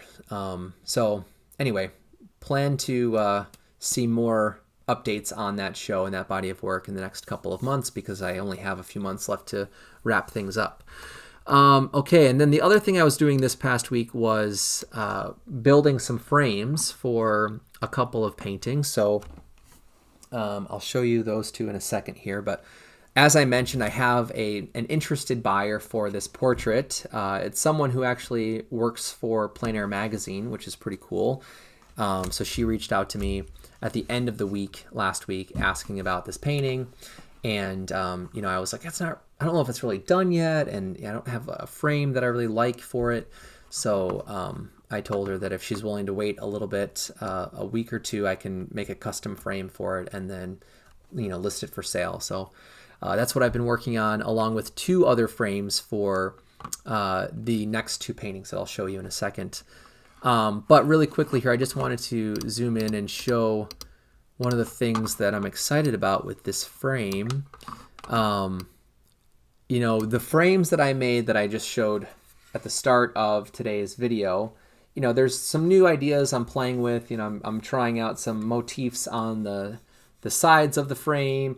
I'm really playing with this idea of depth, vertically on the frame, and thinking of them as more of a sculptural object. And one of the things that is different about this custom frame I'm working on is that, I know the painting that's going to go in the frame, so I wanted to come up with some designs and some, shapes for the frame that I thought would complement areas of the painting. So I was looking at the painting and trying to pick out some shapes that I thought could be, inspiring for just abstract shapes. And I kept looking at these triangles and diagonals in the shirt, and I ended up making these mostly triangular shapes on the side of the frame. And it's not the best image of the frame because it's being clamped as it's gluing or drying with the glue. So you can't really get a good sense of the designs, but I'm hoping in one of my last slides you can see that a little bit better. So anyway, that's one of the frames I've been working on, and then I have these two other tulip paintings that I made about 3 weeks ago, when our tulips in the backyard were first blooming for like 2 weeks. We had these big, colorful tulips in the backyard and the front yard that were planted by the previous homeowners where we live. And Megan had picked a couple of them and put them in a vase inside of our dining room. And for like a week, I kept passing by thinking like, oh, that would be kind of fun to do a still life of these tulips. And so one night, that's what I did. And you can see my setup here. This was in our sunroom by our, right off of our dining room. I had my little cigar box, and I brought this limited palette of colors that I had pre-mixed. I don't think any of these are really pure colors out of a tube, but they're close to like a cadmium orange, cadmium red. There's like a muddy kind of warm neutral, dark neutral, and then there was a lighter Prussian blue that I was using, which I used to use that color a lot when I was in college, and it was really fun to kind of revisit that color on my palette. But anyway, I chose to focus on one of these tulips for my painting, and I had a really great time working from observation. The scanned image here, obviously the color's a little bit off. It's probably too red. You can see this is the painting here. The size is, I'm trying to remember, I think it's like 8 by 9 inches. It's kind of an odd size, and it was made on a scrap piece of birch plywood here that was kind of like a runoff piece when I was cutting 8 by 10. So instead of 10 inches, I think it's like closer to 9 on the vertical side. But anyway, it's on linen that's oil primed that I had mounted to that birch panel. And so it's all custom made. You can kind of get a sense of the scale and some of those nuances of texture and color, which the scan does pick up really well. So if I zoom in here, you can see a lot of these small marks and shapes in the painting. It was a lot of fun to find the sort of geometry or language of geometry in that painting, and take something that's very organic and very soft and convey it with this architectural type of language here. So everything has kind of a sharp edge, and I was really studying the proportions of those shapes within each petal and trying to accurately portray the shape and the proportions of the flower itself. So I had a lot of fun. I don't paint flowers very often, and now I'm kind of like, maybe I'll do more flower paintings, just because they're, it's almost like painting the figure, where you're focusing on a single object and trying to understand all of its properties and its relative proportions.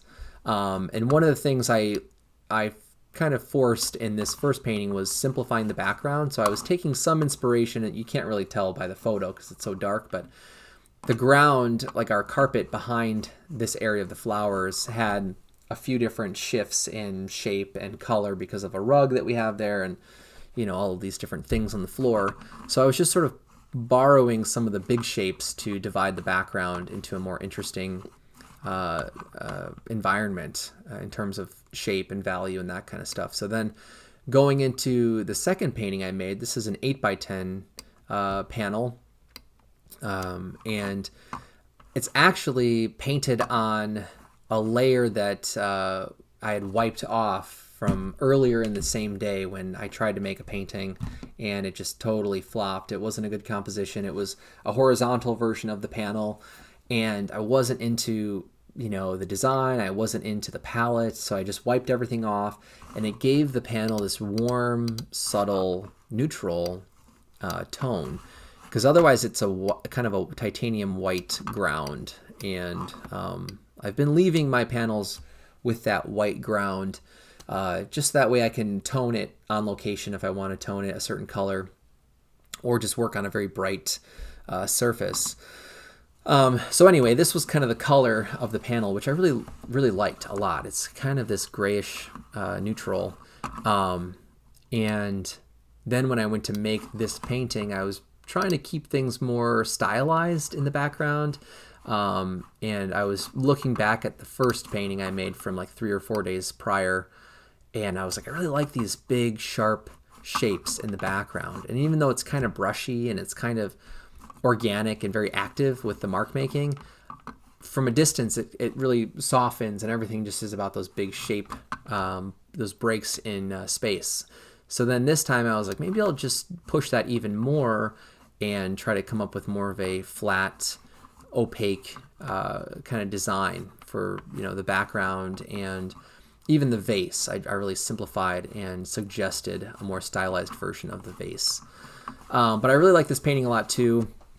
You can see that one here. Again, don't trust the lighting on the painting right now, but if I at least move it around, you can get a sense of the texture of the panel a little bit. So it has a really nice variety in surface quality I'm really happy with. And so these 2 paintings are also getting custom frames this week as well. So if I scroll down, we're getting towards the end of the slideshow now. Here's a look at the frames and what I've been working on the last couple of days. So I'm working on 3 frames that are similar in that like stacking of panel or plane, I guess you could say. This one back here is the one for the small portrait, and even though you're not looking at the entire frame, you can kind of get a sense for some of the angular shapes that I cut out. And I tried something different on the corner of this one, where instead of having the frame wrap around to a full corner, I cut them at a diagonal. So it creates this really interesting shift in the way that your eye follows the lines of the frame. And I think it really, it complements some of the clothing, shifts in the apparel of the model and the painting, and just makes the frame a bit more visually interesting. So this morning, before I signed on, I was working on sanding down the first layer of the red base of the paint, and then I sprayed them and sealed them.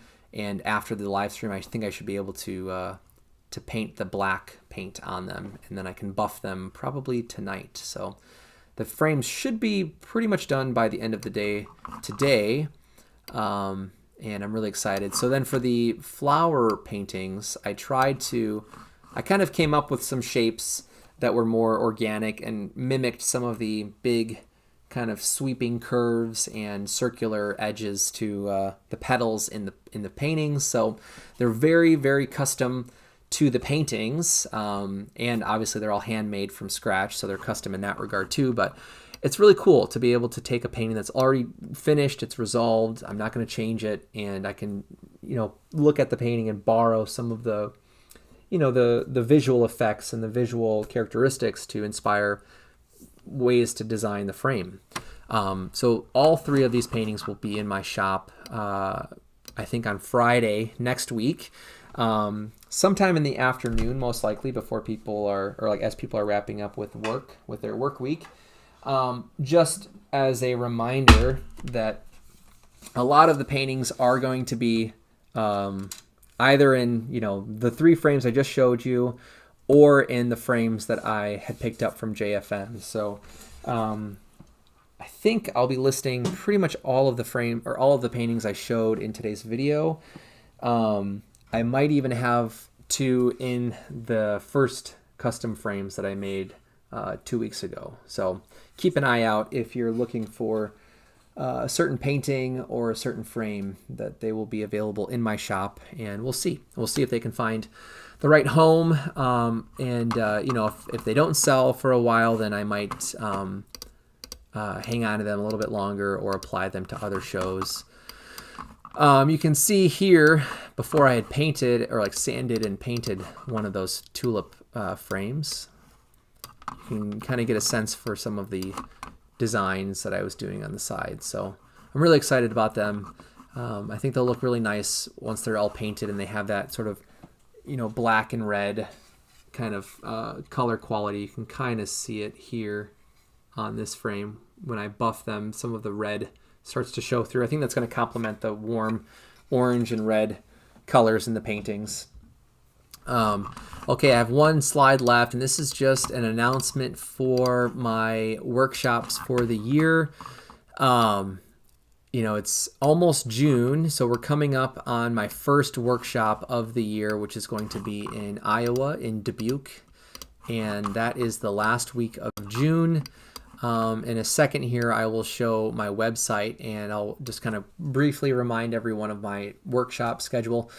Excuse me, and schedule. And before I do that, I wanted to share with you a painting that I recently finished before going to PACE that I'll be bringing with me to my workshops. And this is kind of a teaser, sort of preview of one of the things we'll be doing in the workshop, which is focusing on composition, values, and temperature to sort of start the workshop. So I have 4 workshops currently lined up for the year. All of them are at least 4 days, so we're going to have a lot of time to learn a lot of different aspects of observational painting, both in the studio and in plein air, because there's a lot of similarities when you're working between both settings, and a lot of what we can learn about composition, values, and temperature, and other color properties can be studied inside. And I think it helps to become familiar with some of those properties of painting before going out and dealing with a lot of the changing factors of plein air painting. So one of the things about this project is that we'll start by doing some thumbnail drawing using viewfinders, really trying to understand what makes an interesting composition and why. We'll have a few different options with our sketchbooks, and then we'll pick one to make a painting with. Most likely it'll be a 1-session painting, but we'll be using our thumbnails and some value studies to then make a larger temperature painting where we're studying warm and cool relationships of color to convey volume and form. So you can kind of see in my example here, which was painted with ultramarine blue, titanium white, and alizarin permanent. I think I did bring a little bit of a cadmium yellow medium in towards the end just to exaggerate some of the temperature contrast, but I think it was those 2 colors actually, ultramarine blue and so it kind of became a little bit of a primary palette by the end. But when you limit your parent colors, your initial starting colors, you can really find a lot of subtle relationships in chroma and in temperature. So we'll be talking a lot about some of those attributes to color theory that first day of probably all of my workshops I'm teaching this year. So one of the things I did was, or things I've been doing, is collecting recyclable, objects like cans and bottles and painting them white. So we're working from a still life of objects that are all white. So it kind of forces us to think about light in terms of temperature, along with value as well. So I think it's going to be a really great way to open up these workshops, and to give everyone a foundation for, that process of translating information into abstract elements. So anyway, that's part of the workshop, and this was my demo that I made here in my studio. So I've started to accumulate probably about 15 or so objects. I'm hoping to double that at least before my first workshop in Dubuque. So before I let you go today, let me grab my other window here so that I can share my schedule. So this is my website, acunaarts.com. I think you can find it on my YouTube channel. A lot of my videos have the link to my website right in the the caption of the video.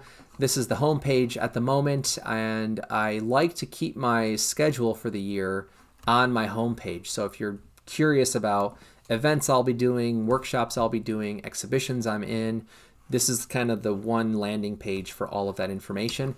And a lot of the events have a hyperlinked page that you can click on, which will take you to either the gallery or the art center where the event is happening.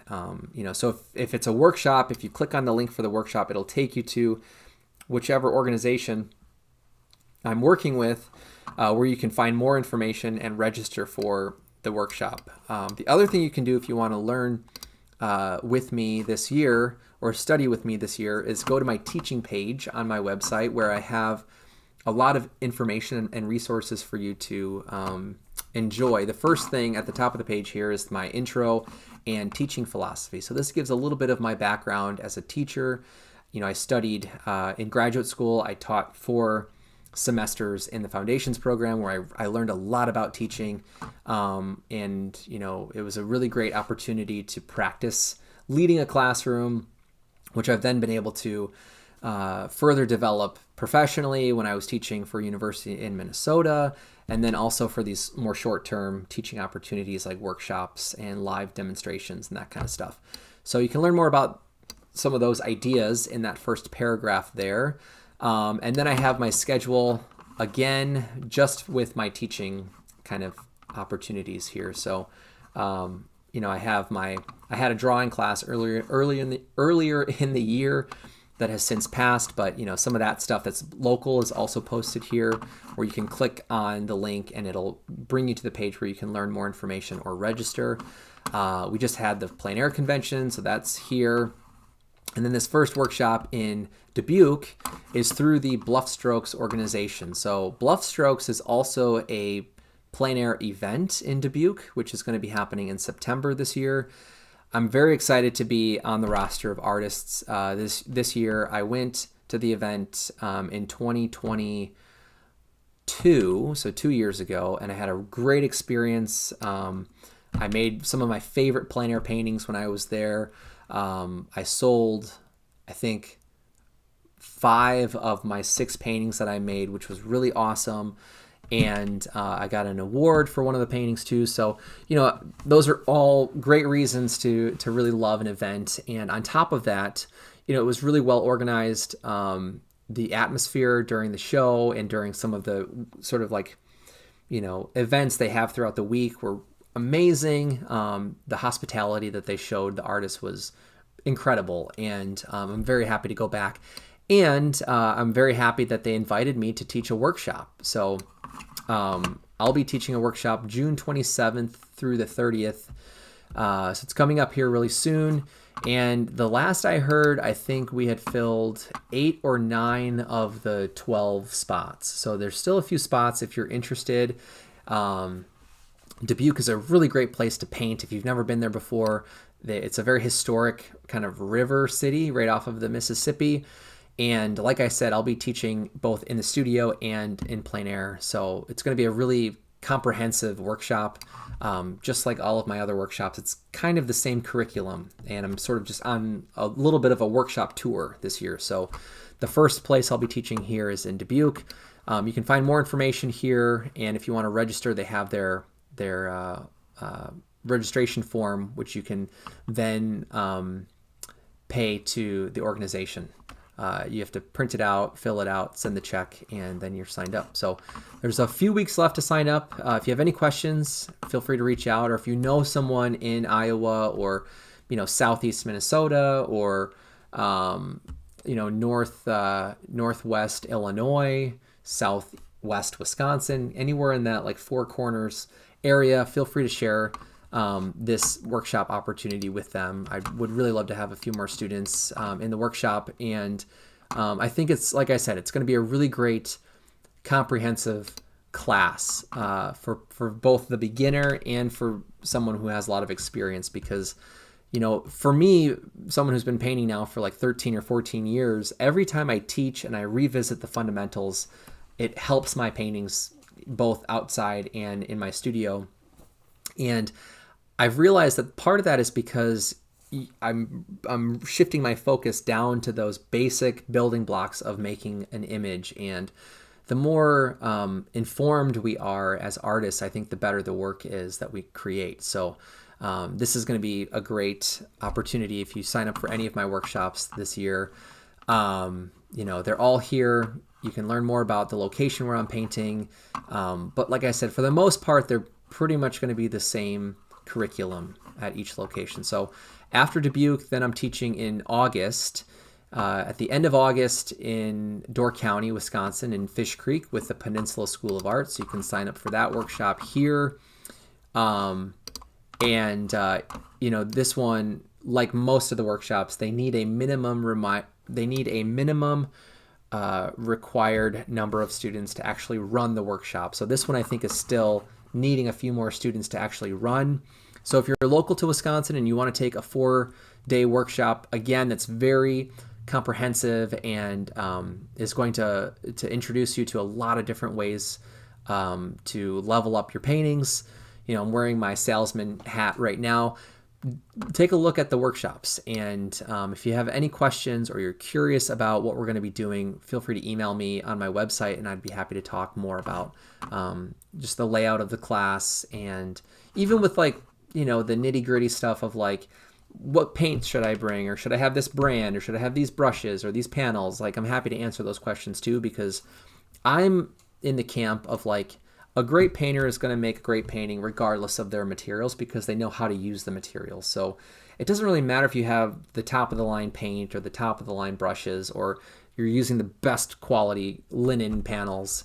Really, it's about that focused practice and time spent engaged in the process and applying this information and these tools that I'll be giving you. So again, it's all about observational painting. That doesn't mean it has to be landscapes or the figure, but we're going to learn techniques that will inform the way that we paint any of those types of subjects, anything from direct observation. So I'm going to be giving a lot of strategies that have helped my work find success both in the plein air world and in the studio realm of my practice. And then what's kind of cool about the Peninsula School is that this year they kind of changed their workshop model to have their teachers do one 4-day workshop and then offer a 1-day workshop the day after the 4-day workshop. So from Tuesday to Friday, we'll be doing our, observational painting workshop. And then on Saturday from 9 to 4, we're going to do a 1-day workshop all about scaling up studies for larger paintings, whether that's outside or in the studio. And I'm really looking forward to this because I'm kind of a nerd when it comes to process with painting, and I'm a big believer in keeping things like a sketchbook practice. And I'll just quickly flip through an example of what that means for me in my work. So I've been doing a lot of these small, just little color studies, and sorry, the lighting right now on my camera is really not suitable for, sharing sketchbook stuff. So anyway, this 1-day workshop, if you can't make it to the 4-day workshop, but you still want to, take a class with me, this is a really great opportunity to learn some strategies about process things that are going to, in my opinion, rejuvenate ways of painting, and the ways that maybe maybe you've been wanting to have that focused mindset in your process. I think this is going to be a really good workshop to give you some strategies for, being a bit more creative with your paintings, in the way that it's easy, I think, sometimes to feel like, oh, I'm painting this photograph, or I'm painting this observational subject, and the goal is to just mimic everything I see and try to replicate all of these properties and relative properties from observation. And I do that a lot. That's a really great way to train the eye and to really practice observational painting and just color mixing and composition and all that kind of stuff. But it's easy, I think, to overlook the opportunity to apply a little bit more of a creative voice on what you can say and what you can do with your paintings. And for me, it's helped the most to revisit some of these strategies of sketchbook entries and thumbnail drawing, and changing the language of your design to more of a no-tan idea, or different color schemes and value compressions and different versions of abstracting the information of the shapes in your composition. So we're going to talk a lot about those different ways that we can take one sketch or one study or one photo reference and really open up a lot of different doors for paintings that we can make just from that one reference point. And again, from my own personal experience, every time I've done this process of, let's make 3 or 4 different color scheme examples of this idea before committing to a larger work of art, it's always given me a painting at that larger scale that I'm a lot more excited to paint, because I have some idea of what might happen. And there's still a really big open-ended portion of the process that we get to discover and learn from, but we're not going into a big painting just kind of, without any sort of information or context. So that's what this workshop is really going to be focused on.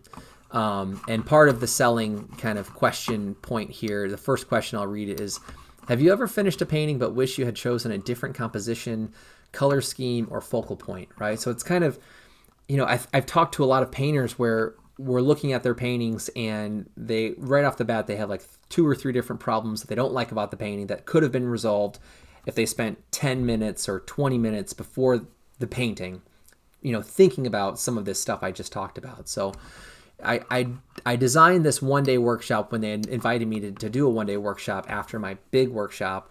I was sitting there like, well, what are some good topics and themes that I can spend one day, that'll be worthwhile for people. And, even again, if you don't have a lot of experience as a painter, I think this is going to be a great workshop that will introduce you to ways of practicing the process of making a painting and making a really thoughtful and intentional painting. So I'll have a lot of, resources that I'll share with you, a lot of references that we can learn from. I tend to teach with a presentation, like a lecture presentation, and demos and time for you to work. So it's going to be a mix of all of those strategies as well. But anyway, check that out. It's Saturday, August 31st. So the last day of August, I'll be in Door County, wrapping up a week of teaching. And then in September, I have a 4-day workshop planned in Washington State, on Whidbey Island. So it's on, right off the west coast of Washington State. There's this nice island. There's a town there called Coopville, and I was invited to teach a workshop there as well. And I don't know if this one is going to run yet. I think we still have a lot of spots to fill on this one. So I'm trying to get the word out that I'm teaching on that side of the country.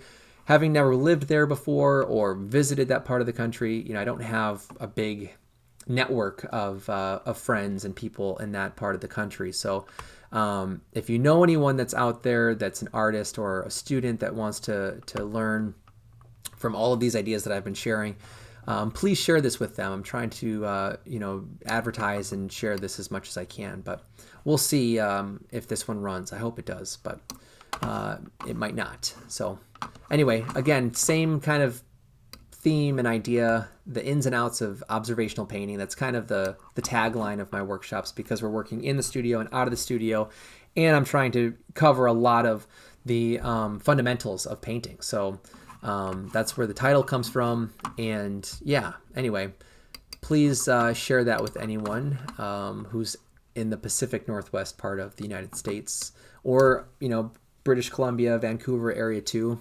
I think it's pretty close to that part of the world as well. Excuse me. And then my last workshop that's currently scheduled right now is in Gatlinburg, Tennessee, and that's in October from the 27th through November 1st. So this is with the Aeromont School of Arts and Crafts, and I'm sure we have availability here for this workshop as well.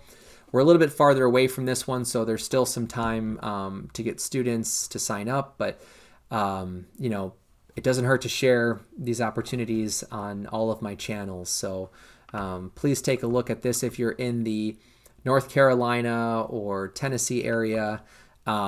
We just passed Gatlinburg when I was on that road trip with Max, and it's a little bit, it would have been really cool, I think, if they lined up back to back, where, it could have gone to Pace and then the workshop right after. But everyone that I talked to said that October is one of the best times to be in Gatlinburg and that part of the Smoky Mountains, because of all of the trees that are changing color. So it'll be great for painting. I'm really excited. But again, this is the same premise for the workshop. This one is a different title, Plein Air Painting from the Ground Up. But we're going to cover a lot of the same ideas and methods in the studio and outside in plein air. So sign up if you're wanting to level up your plein air paintings and you want to come to the beautiful area of Gatlinburg, Tennessee.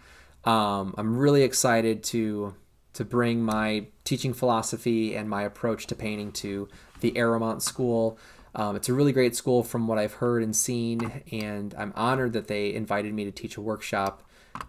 So yeah, it should be a really great week. I'm looking forward to it. And again, I think the best part about my workshop schedule this year is that I have a lot of time to teach at all of these locations. I've mostly taught 1 or 2 day workshops, and they never feel like they're enough time to really allow students to put the material into practice and to give enough feedback before they go home and practice even more at home. So having 4 days is going to be a huge shift in this process, and I'm really looking forward to being able to share that much time with students this year. And then I also have the art coaching and mentoring program, which it kind of is fluctuating between being available and unavailable. And right now it's actually going to close down again temporarily because I just got another student who I'm going to start working with here this next week. And so I have a total of 2 private students at the moment. And with all of my frame building and painting and, gearing up for my show, I just don't really have the time to take on any other students at the moment. So, but if that's something you're interested in the future, keep an eye on my art coaching program. I do have a deal where if you buy a bundle of sessions, the price goes from $35 a session down to $30 a session. So you can save $20 if you just buy a bundle of 4 sessions. And typically we'll meet once a week, maybe 2 or 3 times a month, or once a month. You can kind of set your schedule to your needs.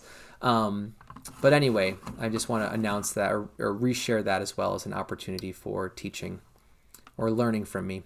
And then just as a reminder, if you scroll down this page, I have a slideshow presentation with all of my plein air materials, a lot of my most used tools, my color palette. I link a lot of that stuff right in this presentation for you to check out. So if you're signed up for a workshop, please check out this page. It gives a little bit more of a visual reference of the tools that I like to use when I'm painting in plein air. And if you're not signed up for a workshop and you just want to learn more about some of the materials that I've used over the years, this is a really great resource for that. So I spent, I don't know how many hours compiling and photographing all of my stuff and, typing out descriptions of everything. It's been a nice thing to share with my friends and my audience here. So anyway, a bunch of other stuff for you to check out too. So I think that now concludes my live stream for today. Obviously, if you go to my website, take a little look around my shop as well. If you want to support my business as a independent artist hustling, trying to make it as an artist, this is one of the ways that I can support myself as well. And I have things available from stickers and prints all the way up to original paintings, or even commissions if you'd like to learn more about commissioning a custom painting. And then I mentioned this earlier today as well, but it's nice to show where this is. So if you want to sign up for my email list, so that way you can stay up to date on things like shop updates or exhibitions or workshops or works in progress, things I'm just sharing with my my reader base on my email list, you can sign up here. Please put your full name and then your email in my little form here, just so I know who it is. That way you'll get notified when I have some future updates to share. So that concludes the live stream. Thank you to everyone who tuned in live today. I really appreciate it. Depending on the next couple of weeks, how things are going to go with, gearing up for the workshop. I have my first plein air event coming up of the summer, I should say. I've done one this year back in March. That was in Florida, but the next workshop or the next plein air event that I have is in Grand Traverse, or Traverse City, Michigan. The event is called Paint Grand Traverse, and I'm really excited to be one of the artists painting there this year. It's my first time. I've heard really great things about this event, and I used to live in Michigan, so Megan's coming with me to visit some of our Michigan friends, and maybe I'll get to see some of my Michigan buddies while I'm there as well. So if you're in Michigan and you're watching this, please come on out to Traverse City during the event and come say hi, and you can check out the show and see some of my paintings that I'll be making in Traverse City. That event starts on the 15th of June and runs until the 22nd. So you can find more information on this link right off of my website. So they have the artist list here. So check that out if you're curious. Okay, I think that's it. What I was going to say though was, I don't want to make any promises on live streams. I just know that my schedule right now is pretty hectic. So I'll try to squeeze in 1 or 2 live streams when I can over the next couple of months. But otherwise, stay tuned on social media, or, sign up for my newsletter and you'll find more updates there. Hey, Mark Anderson, thanks for tuning in. Thanks again to everybody else who tuned in today too and left a note in the chat. I appreciate those of you who let me know that you're watching and share feedback or ask questions. It's always really nice. So I hope to see you in the next live stream, which is to be announced. But that's it for today. I hope you enjoy the rest of your Friday and the rest of your day whenever you're watching this recording. That's it. Okay, signing off now. Take care, everyone. Thanks again, and I'll see you in the next live stream.